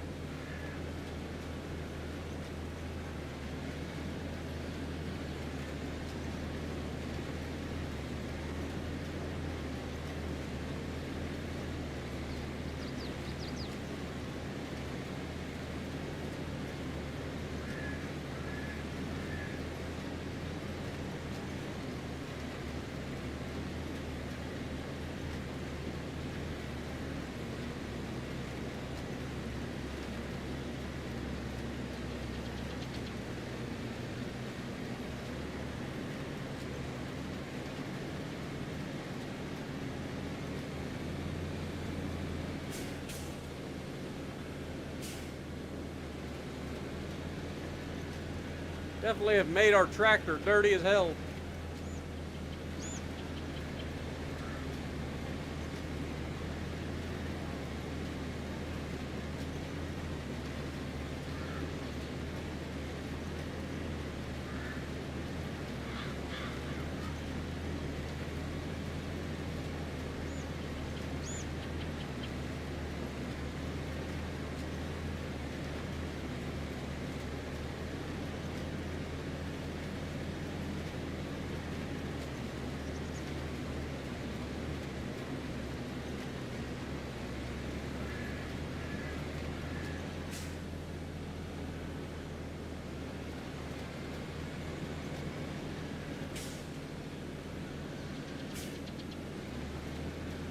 I think it's time to do some property maintenance.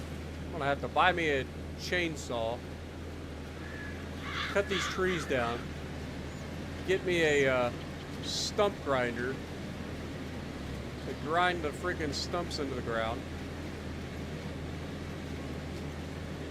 and a mulcher to get rid of the little bushes.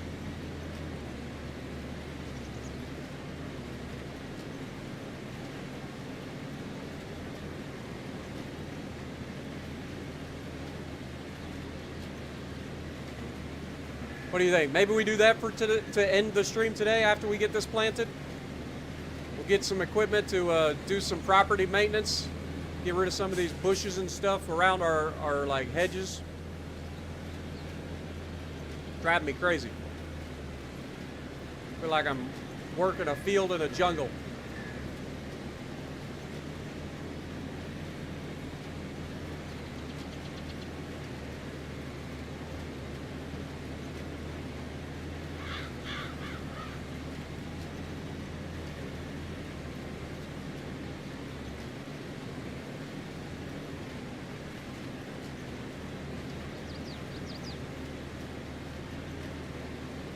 What up, Ladon? Welcome to the stream.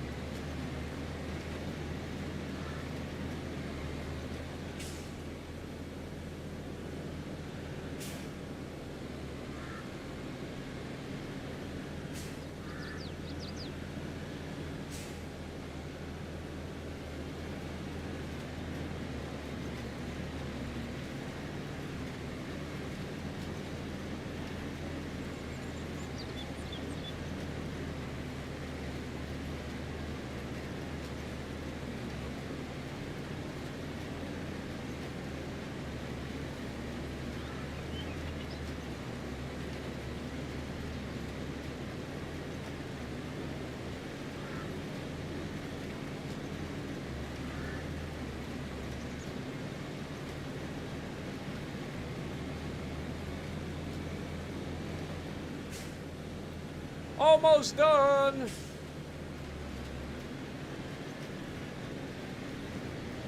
Not gonna lie, it is kind of painful working these big fields with this little seeder.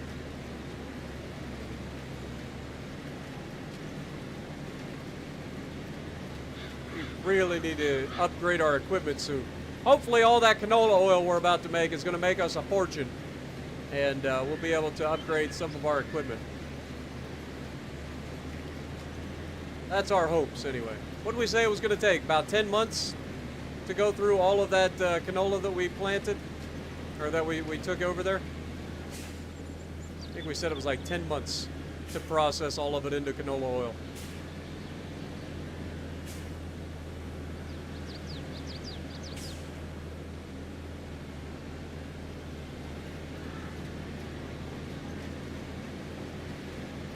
But the main thing is we're getting these big fields, and these big fields are the future.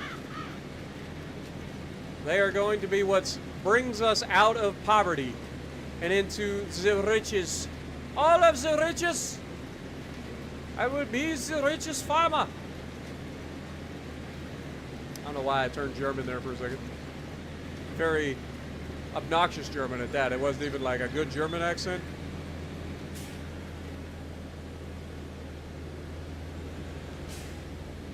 My German viewers are going to be out there be like, "What? We don't sound like that." Be like, I know. I'm terrible.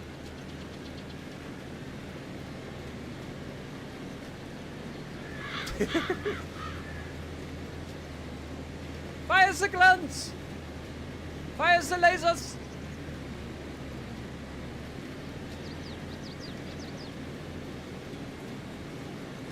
Can do a Path 2 on the Japanese destroyers? Probably not. The reason I stopped doing the Path 2 series is people just weren't interested in seeing them. The cruisers I started to do and people just gave up. They didn't really want to watch it anymore. So I had to stop. Alright. All of the planting has been done. Look at them. Look at these fields. Giant fields. Look at all that money just sitting there waiting to be harvested. It's going to be beautiful. Who put these bees here? Right in the middle of the road.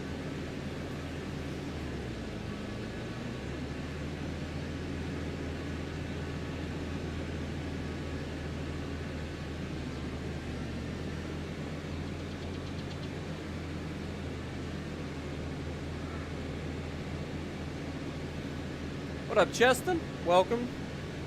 What upgrades should you get to your Iowa? All of the upgrades if you can. But if you're talking about modules, I personally run AA module in slot 1. I run steering gears in slot 2, but you could swap that for propulsion mod if you prefer it.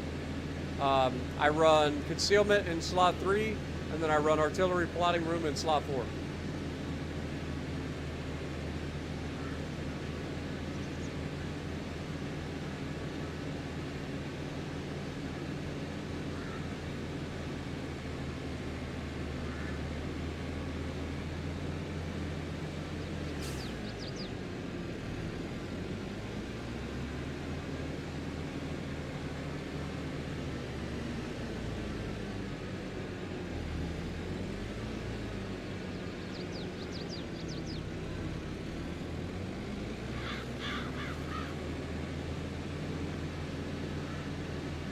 Yep, no problem, Justin. With changes to the planes and stuff lately, having the extra range on your AA is so nice. And especially on like the Iowa class battleships and the other American battleships that come afterwards. Like, they've got so much AA that having that extra range can really chew up the planes. Very nice. Alright, we're going to go ahead and spray down the cedar.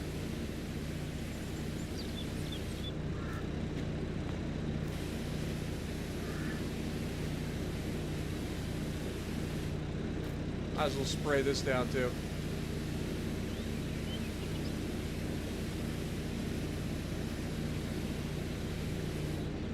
Even though we still got work to do with that tractor.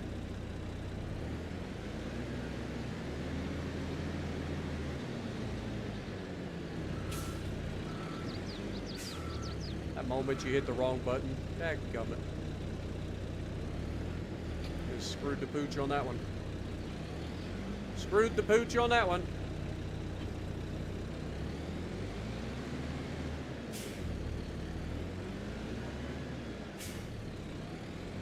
Can't believe how much seed we used. It's a lot of seed. Alright, so what did we need to do? I said that we were going to buy a chainsaw, which I do want to do. I also want to look into renting a stump grinder of some sort.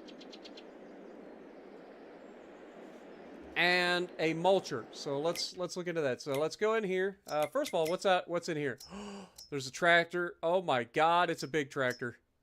Oh, I wish I could get this. Oh, I wish I could get this.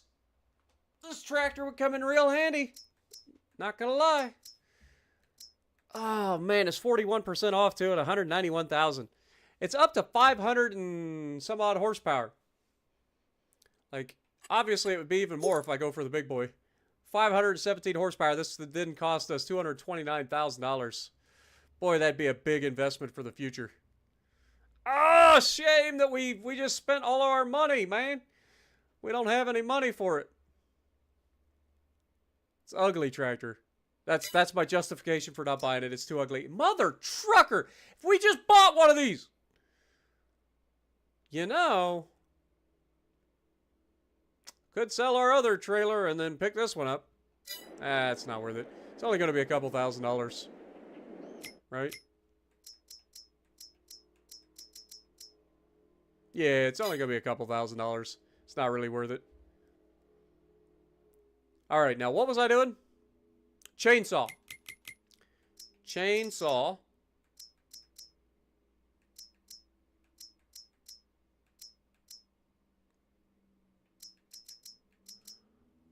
Alright, we got...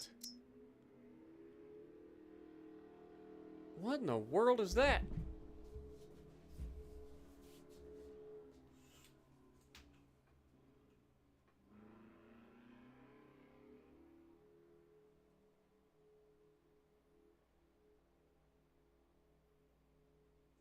Good Lord, that dude needs a new... That guy's pushing his truck way too hard, man. Sound like he's freaking running that diesel at like $6 grand. That thing's just a humming out there. I don't know if you guys could hear that or not. Get the Husky. I mean, they're all the same. It doesn't really matter which one we get. It's just mainly based on brand. But I guess we'll go with that. I would go with the Steel myself. But I'll get you the Husky. We'll go with it. That's $1,000 down the drain. Now we're going to need a stump removal and a mulcher. So, a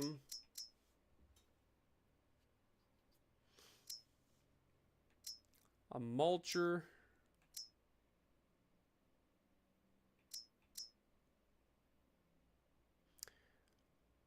I'm losing my mind here. What am I doing?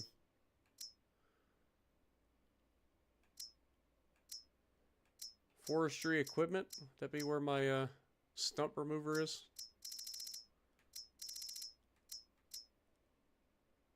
This is a mulcher. Can be used to remove tree stumps and bushes. Well, that seems perfect then. We'll just get that. How much does it cost to lease this thing? We definitely got plenty of horsepower. Ah, $1,200. That ain't bad. Alright, well that's perfect. Dude, why is the screen all... Something's wrong with my screen. I look like I need glasses.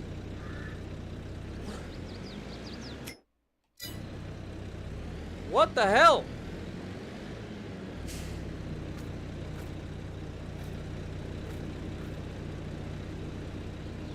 Focus, you fuck. I've never seen this happen before. Hold that thought. Let me save.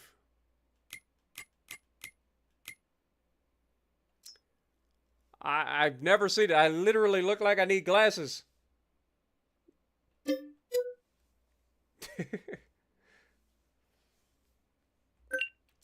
That's never happened to me before in this game.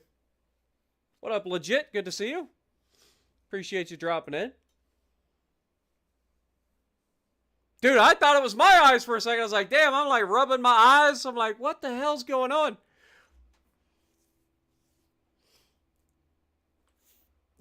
Hey, Jim, if you know where that saying comes from, then you are a cultured person like me. Oh my God, it's still fucked up. Oh no. All right, clearly we gotta close this out. Please tell me it's not stuck like that forever.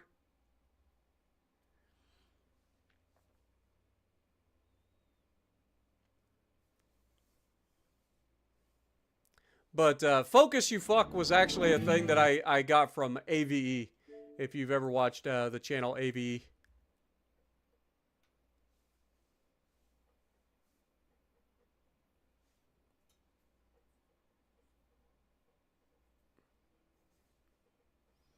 He used to have an old camera, and every time he'd try to zoom in on something, it would go out of focus, and he'd sit there and he'd be like, fighting it, and finally he'd go, focus, you fuck! And then it would usually kick on as soon as he finished saying it. He's hilarious, man. He's got his own little freaking language. I love AV. Hasn't been posting as much lately, but I enjoy his videos. He's a Canadian.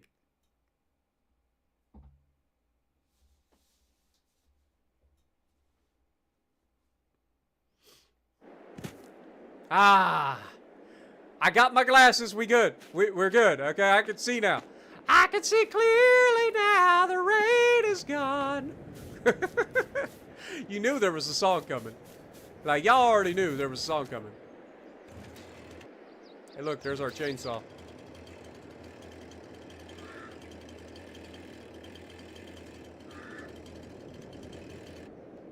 All right, let's take this down and get our mulcher.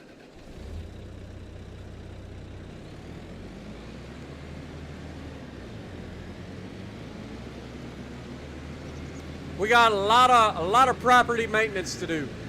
This has been long overdue. I've been wanting to get this freaking stuff done for so long. Are we going for it?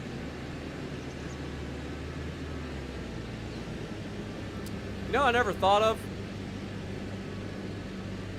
Like, if we're gonna cut down trees, we're gonna need a way to haul it. A way to load it onto a truck too. I don't have like a log fork or anything.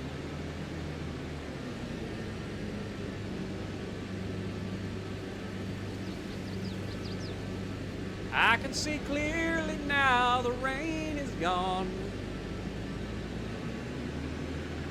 I can see all obstacles in my way. No more dark clouds. I don't remember the rest. What up, Ingmar? Good to see you. Hope you're having a great time. Been enjoying the series on Farm Sim 2? I appreciate you. Glad you're enjoying it, man. Truly, I am. Glad you guys have been enjoying it. Alright, let's pick up this mulcher.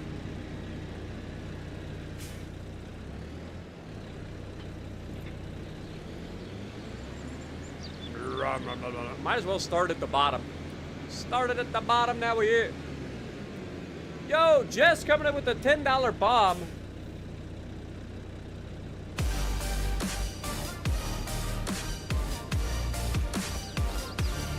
You're crying so much. 235K in Louisiana?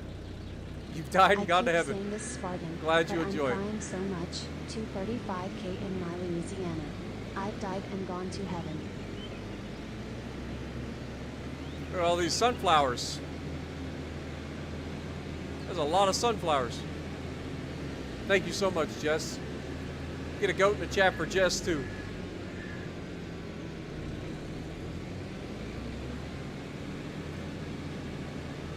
Alright, so how do we want to do this?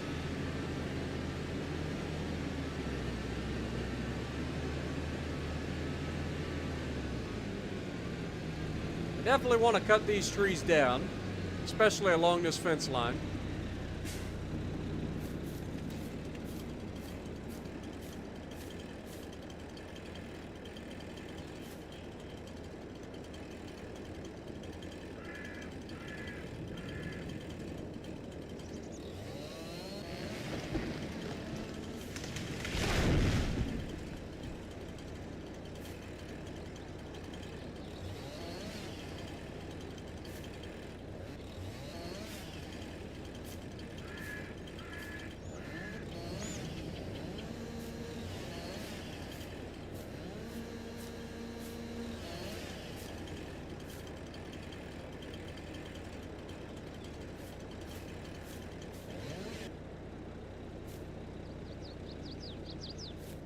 Just put this up here for the moment.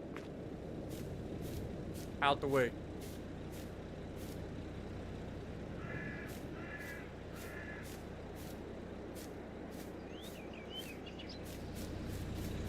Bring this over here.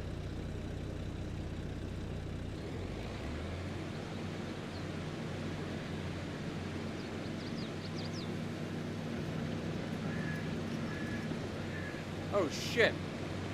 I didn't see that coming. I mean, it makes perfect sense when you think about it.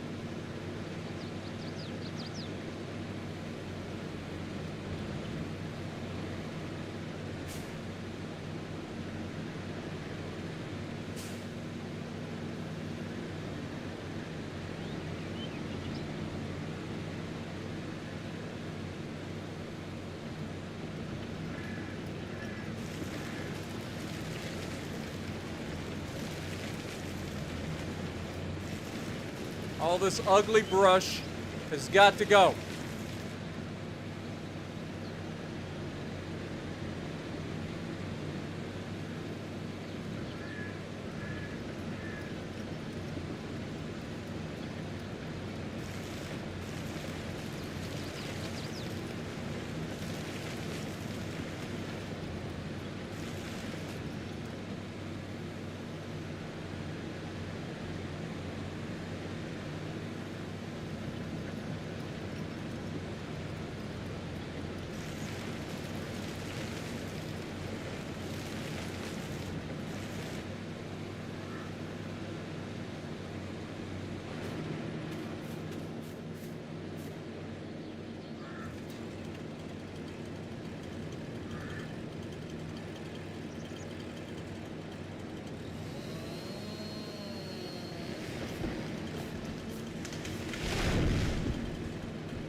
Object too heavy.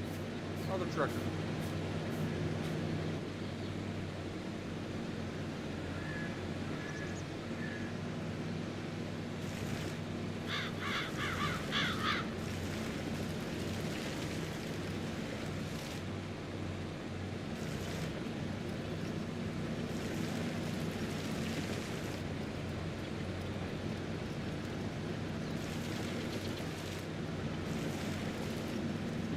Just want to get rid of the shrubs. The rest I can paint over. But the shrubs, they stay. So I have to get rid of them. They're like little trees. Like the tall grass and stuff, I can paint over that. That's not a problem.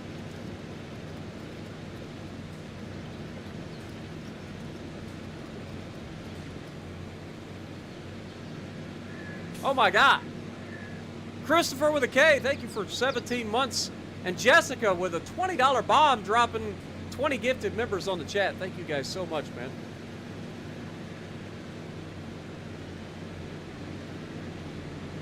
Glad you guys are enjoying.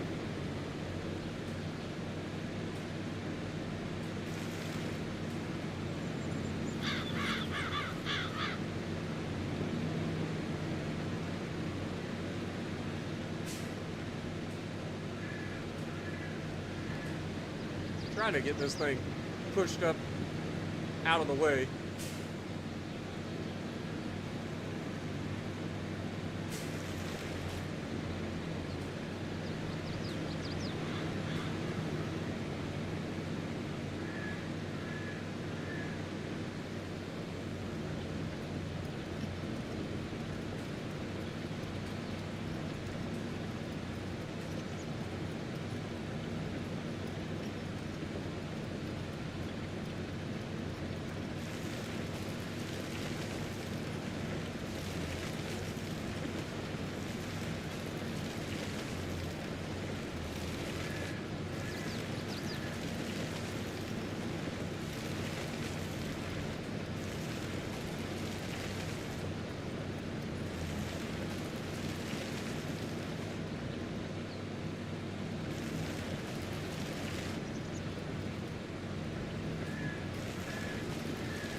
Wonder if that's not considered my land.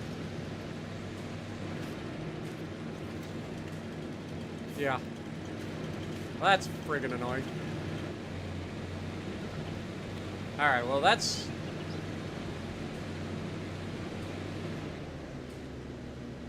That's this area taken care of. Like I said, this area wasn't too bad. Just wanted to clean it up a little bit.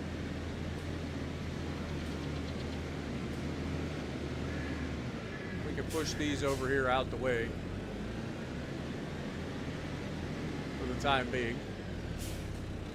We'll eventually get these loaded up on something and get them out of here. But as of right now, they can sit there. Let's go ahead and go into construction mode. Should be able to repaint over that.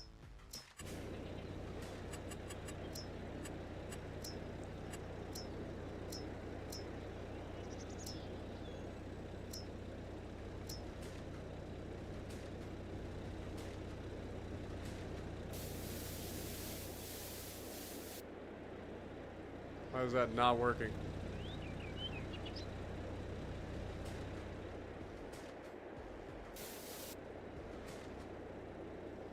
Weird.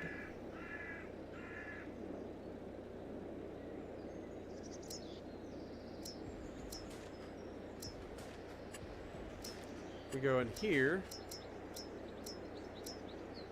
Go to meadow. We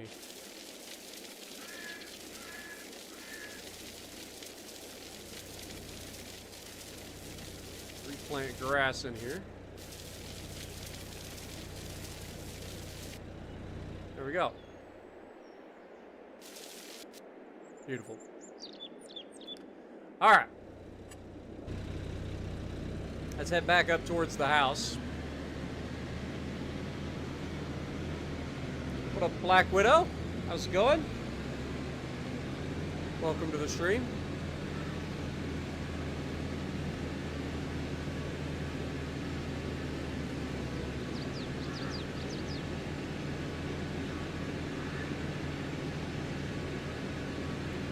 Use a smaller square. It'll be alright. It'll be fine.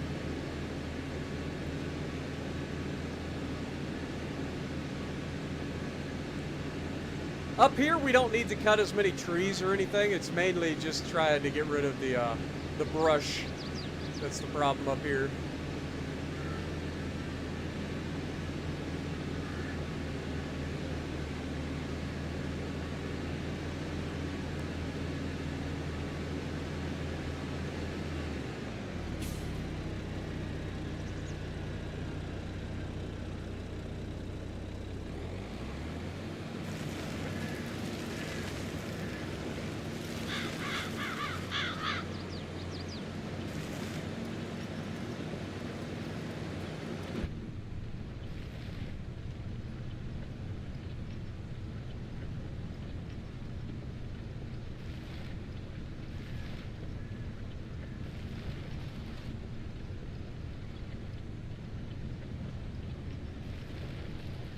I don't mind having these trees here. I just can't see when I'm like trying to turn around and stuff a lot of the time.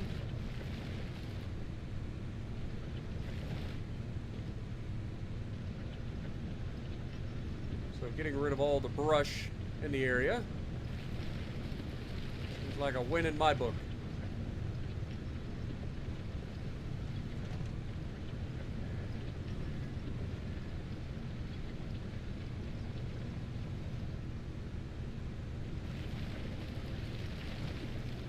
Nothing like doing a little property maintenance, am I right?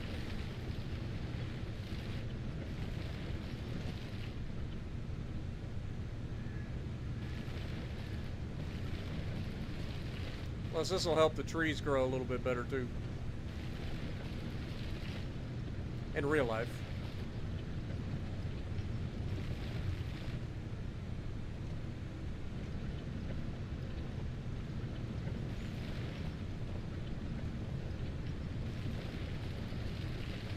I think we found the edge of our property. It's fine with me.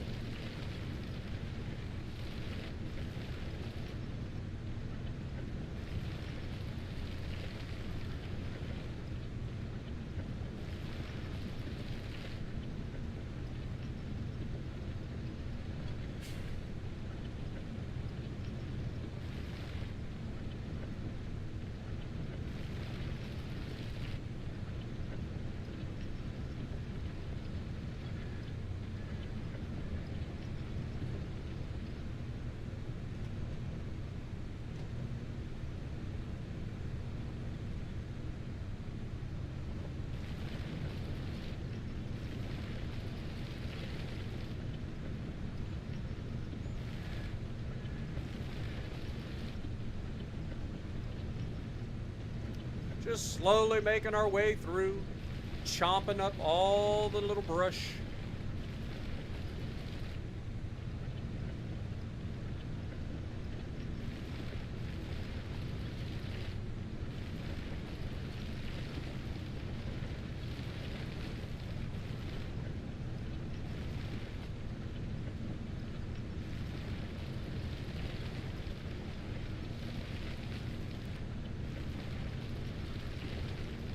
You know you're starting to make money when you're going through and you're beautifying your property line. You know what I'm saying?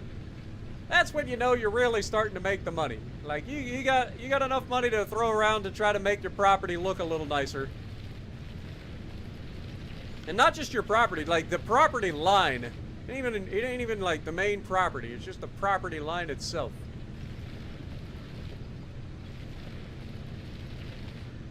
Trying to make everything look a little bit better. Last night you sold your cake factory, flour and butter and chocolate factory, but it's left concrete on the ground. Does anyone know how I remove it so that it's back to soil? Yeah. So if you do what I was just doing, which is go into construction. Hold that thought. Go into your construction menu.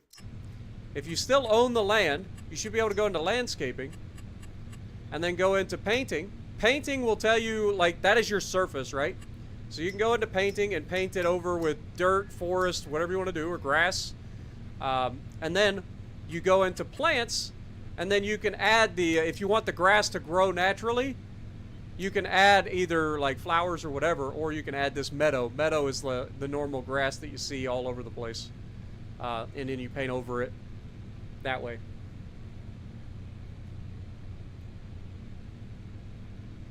So hopefully that helps. What up, Overland? Welcome to the stream. Yep, no problem, Alex. Glad to help, man.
Sometimes you gotta hit it from different angles, you know? Lessons to live by.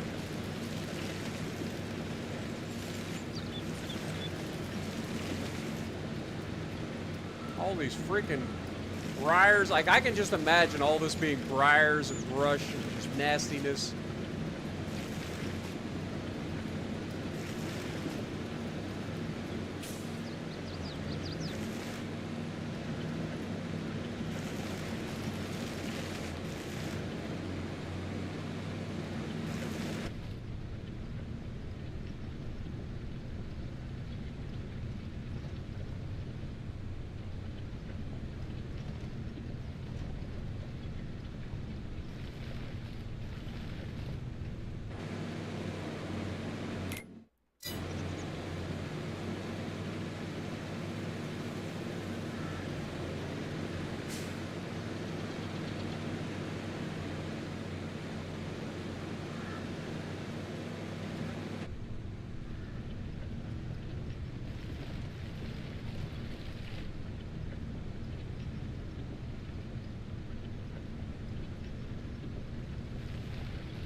Dude, this is thick and nasty stuff, man. It is amazing that we're able to maneuver this tractor around in here.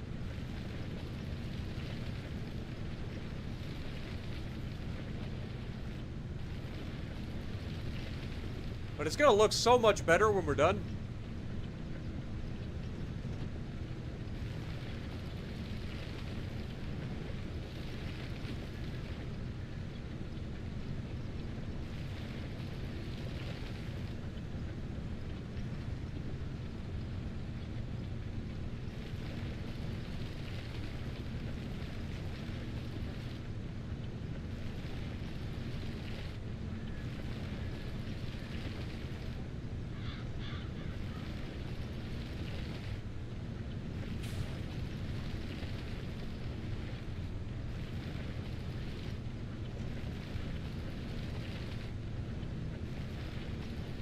Property maintenance is important, folks.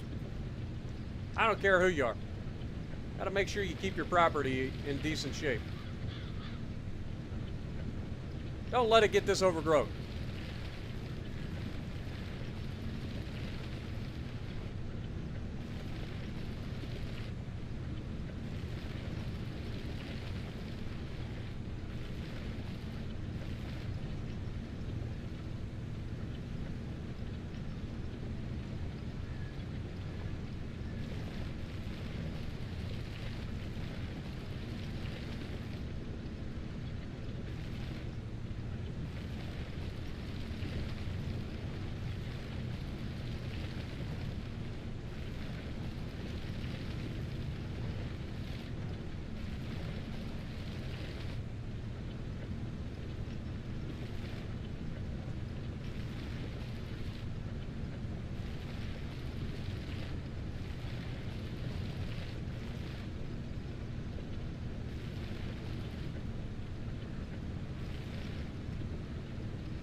No more losing bales down here, that's for sure. If you guys saw the last episode, you know what I'm talking about. Oop, I just smacked the leaves off the tree again.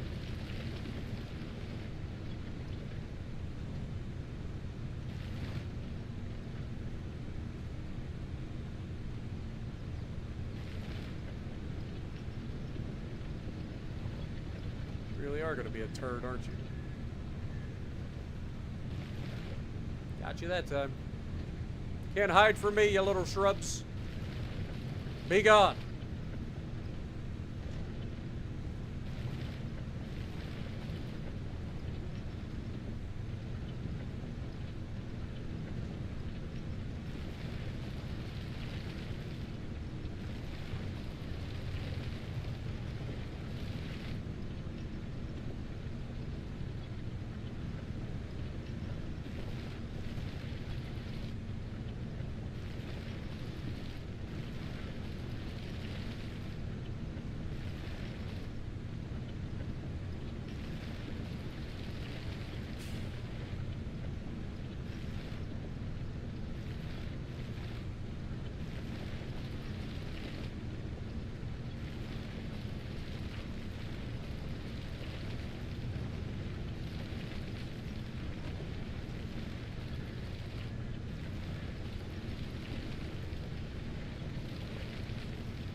There's a tree in here somewhere. We're gonna find it.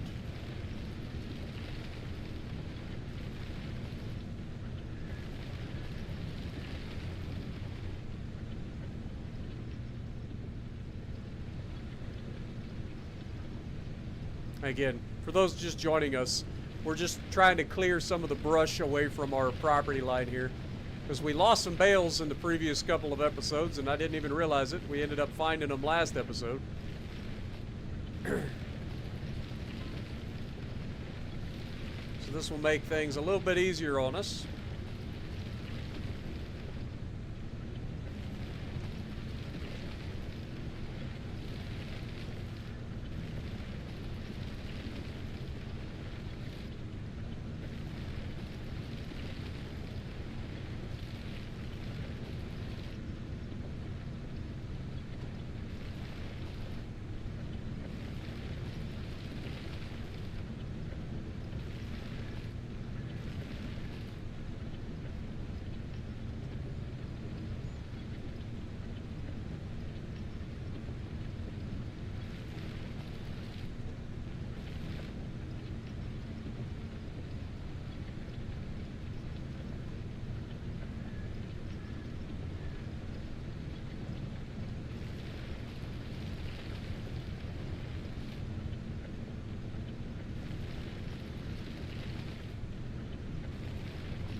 go smacking the tree again.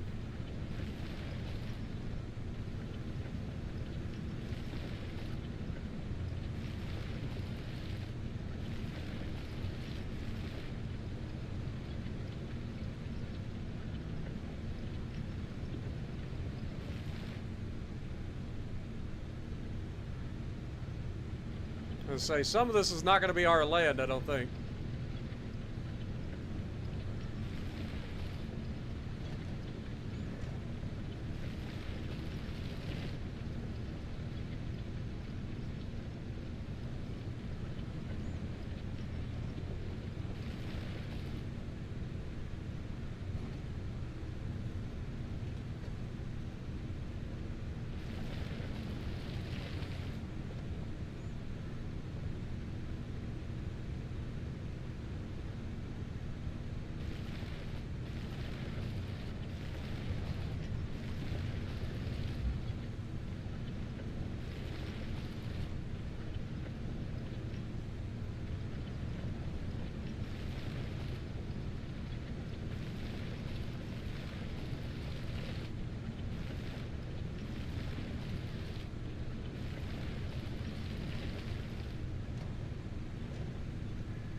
Yeah, I think this is off our property, technically.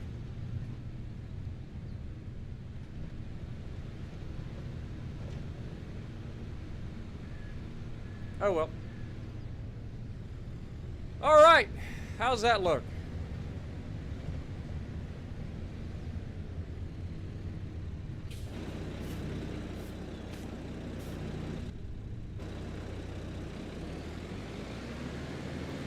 Gotta be a little clearer, right?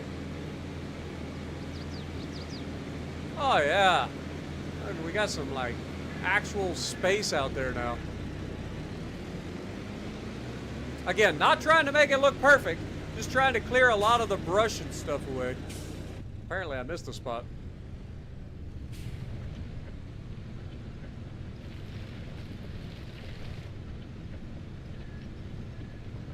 Apparently I missed a spot.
I'm sure the bowling alley will like this too, because I'm kind of cleaning up their fence line too.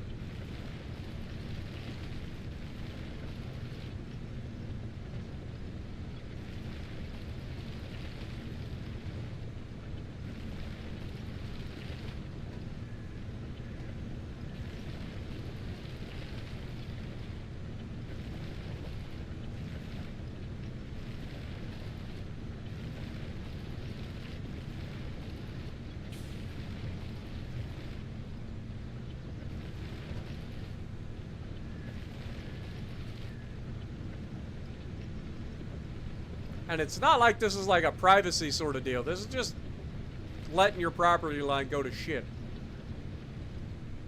Whoever the previous owner was needs to be slapped.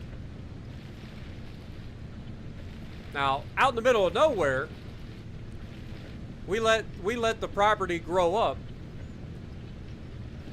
But that's because it's a privacy thing, you know? We like to have, we also like to have deer around. So that comes in handy. But,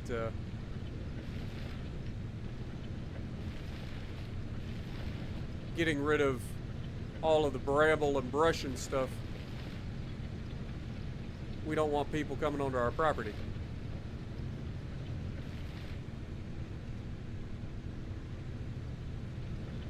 Apparently this isn't our property here.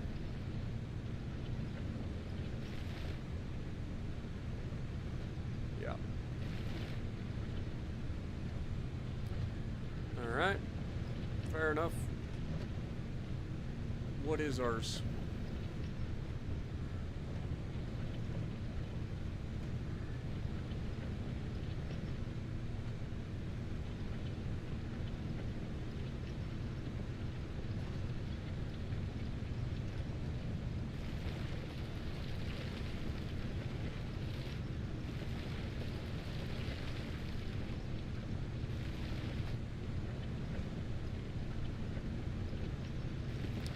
I know it's not the most compelling video in the world, but it needed to be done.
Alright. I think that's good enough.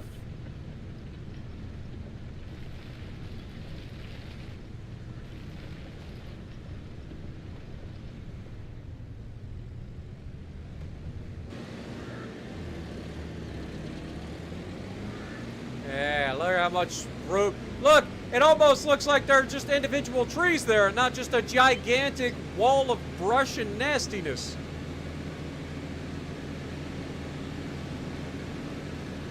What a concept. Alright, now we got a couple of brush up here too that we're gonna go ahead and knock out.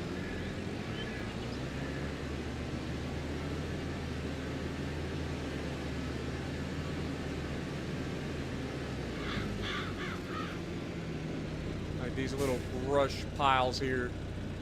You got to go.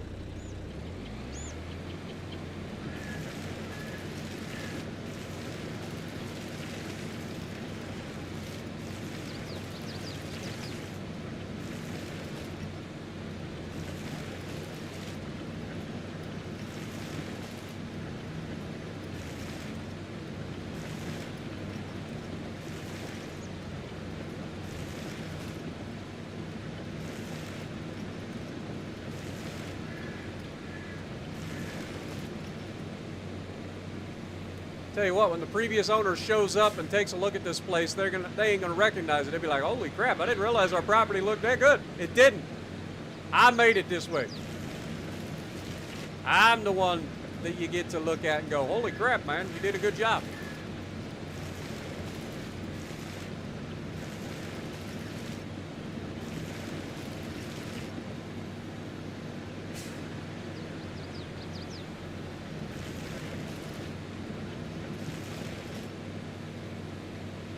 Alright. Any more brush that I need to take care of?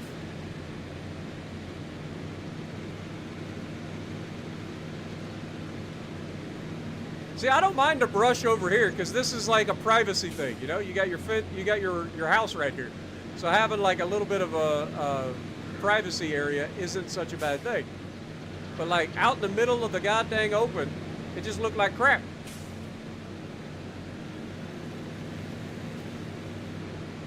Alright, let's... Whoops. Wrong button.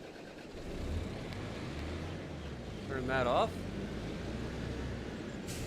Alright, let's jump out. Let's get our construction going. We'll try the painting thing again.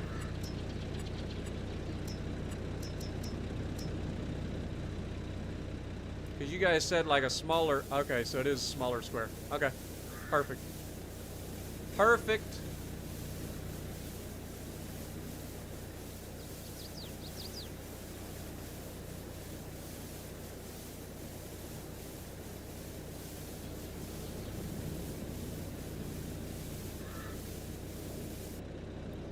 Alright. And then we can go to... Actually, might as well keep that for the moment. Knock these out too.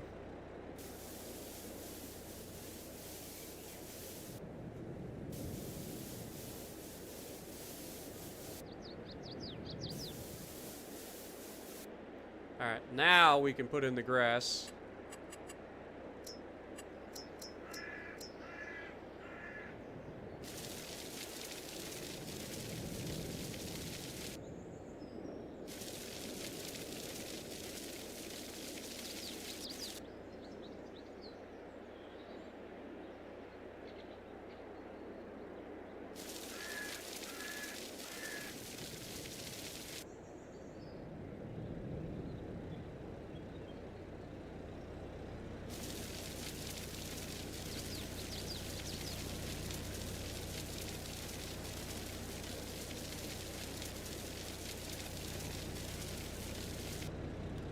Beautiful. All right. Well, let's take this thing back down and deliver it. We're going to have to repair our tractor again.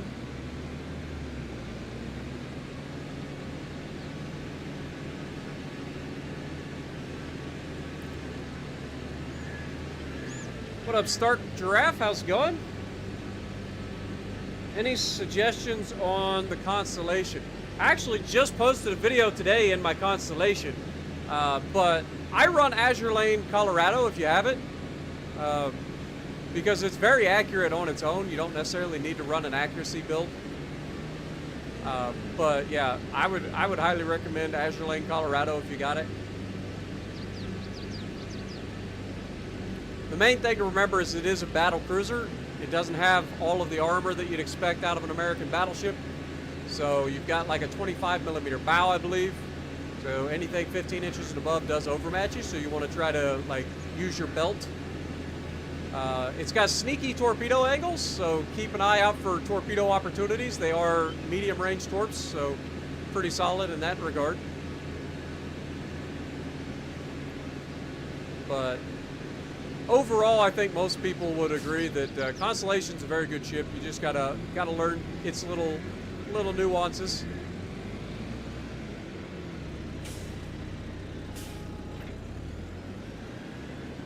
Might as well leave this in here, actually. I need to repair it again. All right, so if we return this, and then we repair our tractor again.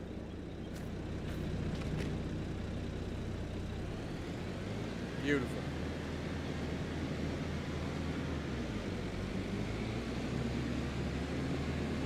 All right. Well, we're at about 2.5 hours into the stream. Let's go get our front loader on. We'll move the honey out the way. Then we're going to go down and I should have checked on it while I was there, but check on our production at the oil mill, see how it's doing.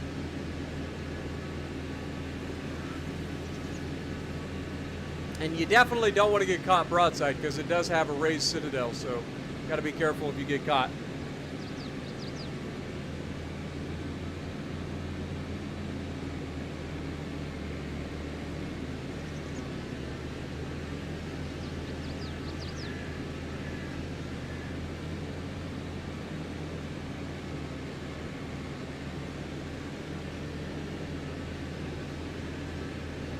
We have 39.3 hours on this tractor.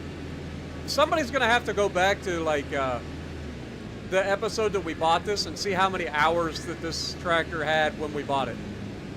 Somebody should do that.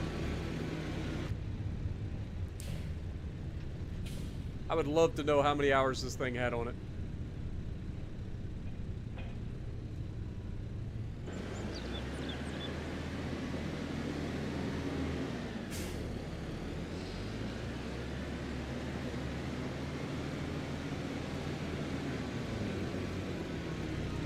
yes, we have definitely put this thing through the ringer when it comes to working it.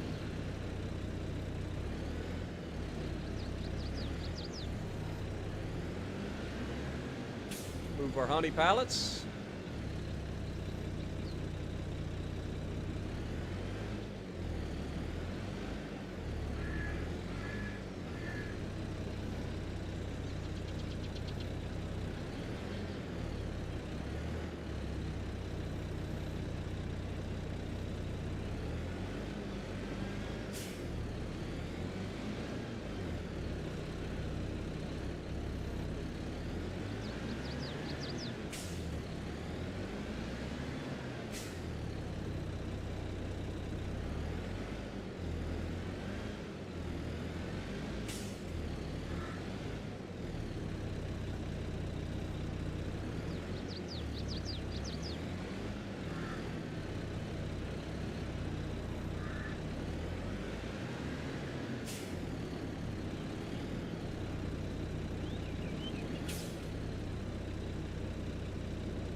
Vague memory says 13.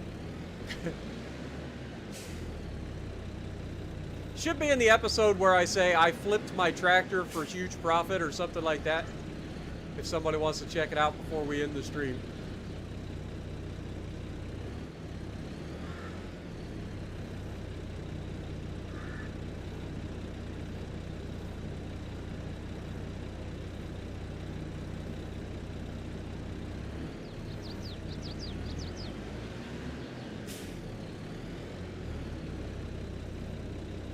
We are definitely getting some honey now. Turns out you put 3 big beehives in and suddenly the honey shows up. Alright. Well, I'm gonna go ahead and take the front discharge or front loader off of this thing. We're gonna run down I might as well put the mower on because that'll be the next episode. We'll get back into mowing.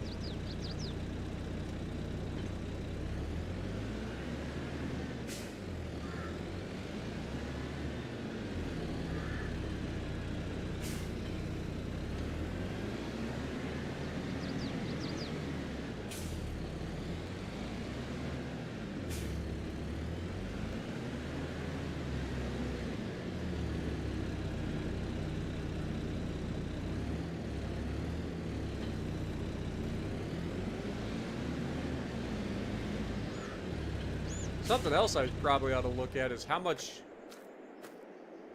It says 19%. What about the baler? 27% on the baler. So yeah, we probably ought to look into maybe repairing the mowers and the baler at some point.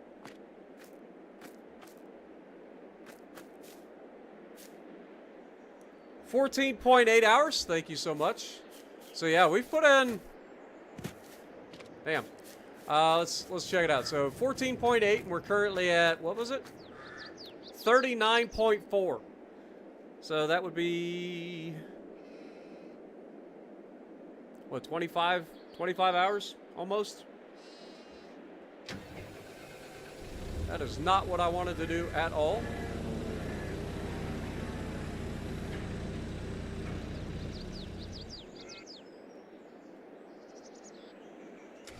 All right, let's take this thing for a run. Jessica coming in with another $10 bomb. On Monday, July 22nd, balance changes. Enterprise dive bomber restoration time decreased from 34 to 32.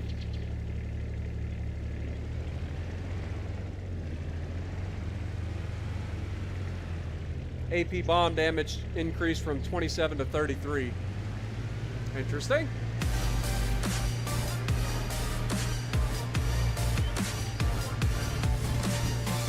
Would they just post that on Facebook or something? Or not Facebook, on but Monday, Instagram? July the 22nd, balance changes. Enterprise dive bomber restoration time decreased from 34 to 32 seconds. Dive bomber AP bomb damage increased from 2,700 to 3,350. But thank you, Jess, for the heads up.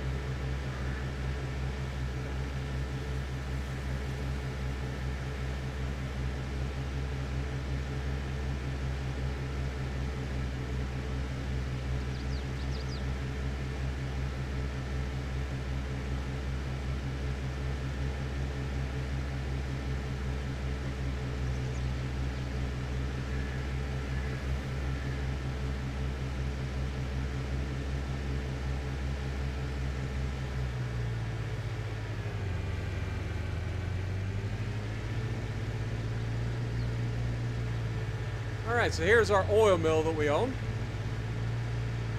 Looks like we've already got a couple of pallets, or maybe a pallet of oil. What we got? This is 1,000 liters, so one whole pallet of canola oil. Nice. Still got 75,000 liters of canola in the plant.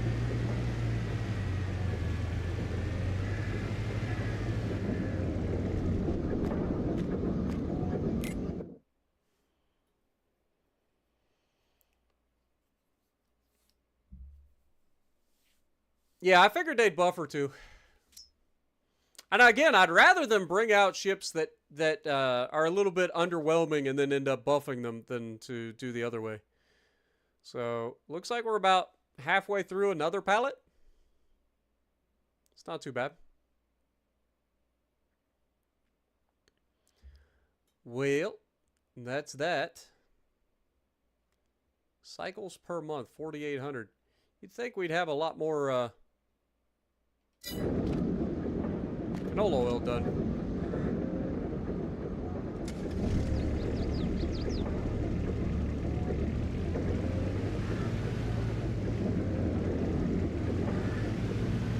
Oh well. Alright, well, we're starting to get canola oil produced, so that's the main thing. That'll be a lot of money down the road for us. We've got the fields replanted and ready to go. They will need fertilized. They will also need to be sprayed for weeds at some point.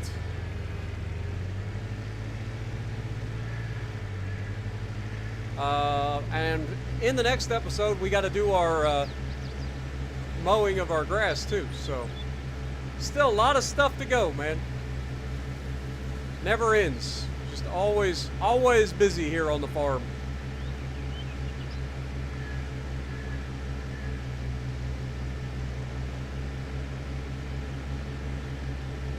What up, Firestorm? How's it going?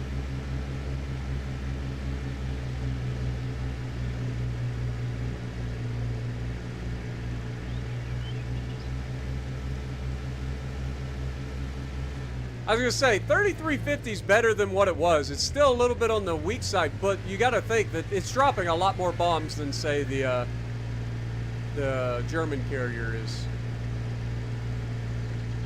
So I don't think that's a bad idea. I mean, that's almost 1,000 damage extra on a Citadel.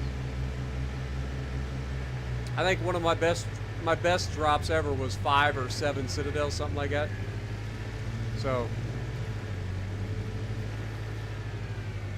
that would be a little bit more worth it.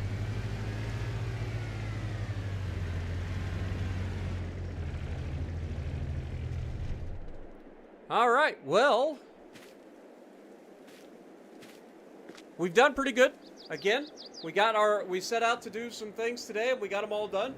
We got the fields cultivated, planted, fertilized. We will need to fertilize it again. We will need to spray it for weeds again. But overall, pretty happy with our improvement projects, getting rid of some of the weeds, kind of straightening everything up a little bit. Kind of like it. Our farm is coming along, man. I've said it over and over again, but we've done a lot. Like we haven't actually been going for that long. And this is only what, day 10 of our path to $1 billion. And you can see the wool is coming in quick too. So we'll have to keep an eye on that. But thank you guys so much for hanging out with me. I'm going to go ahead and call it here. Now, a little bit of a shorter episode today. But we got a lot done. So hope you guys all have a great weekend. And if you like what I'm doing, punch the like button. Leave a comment below. Subscribe to the channel if you haven't already. And as always, I will see you in the next video.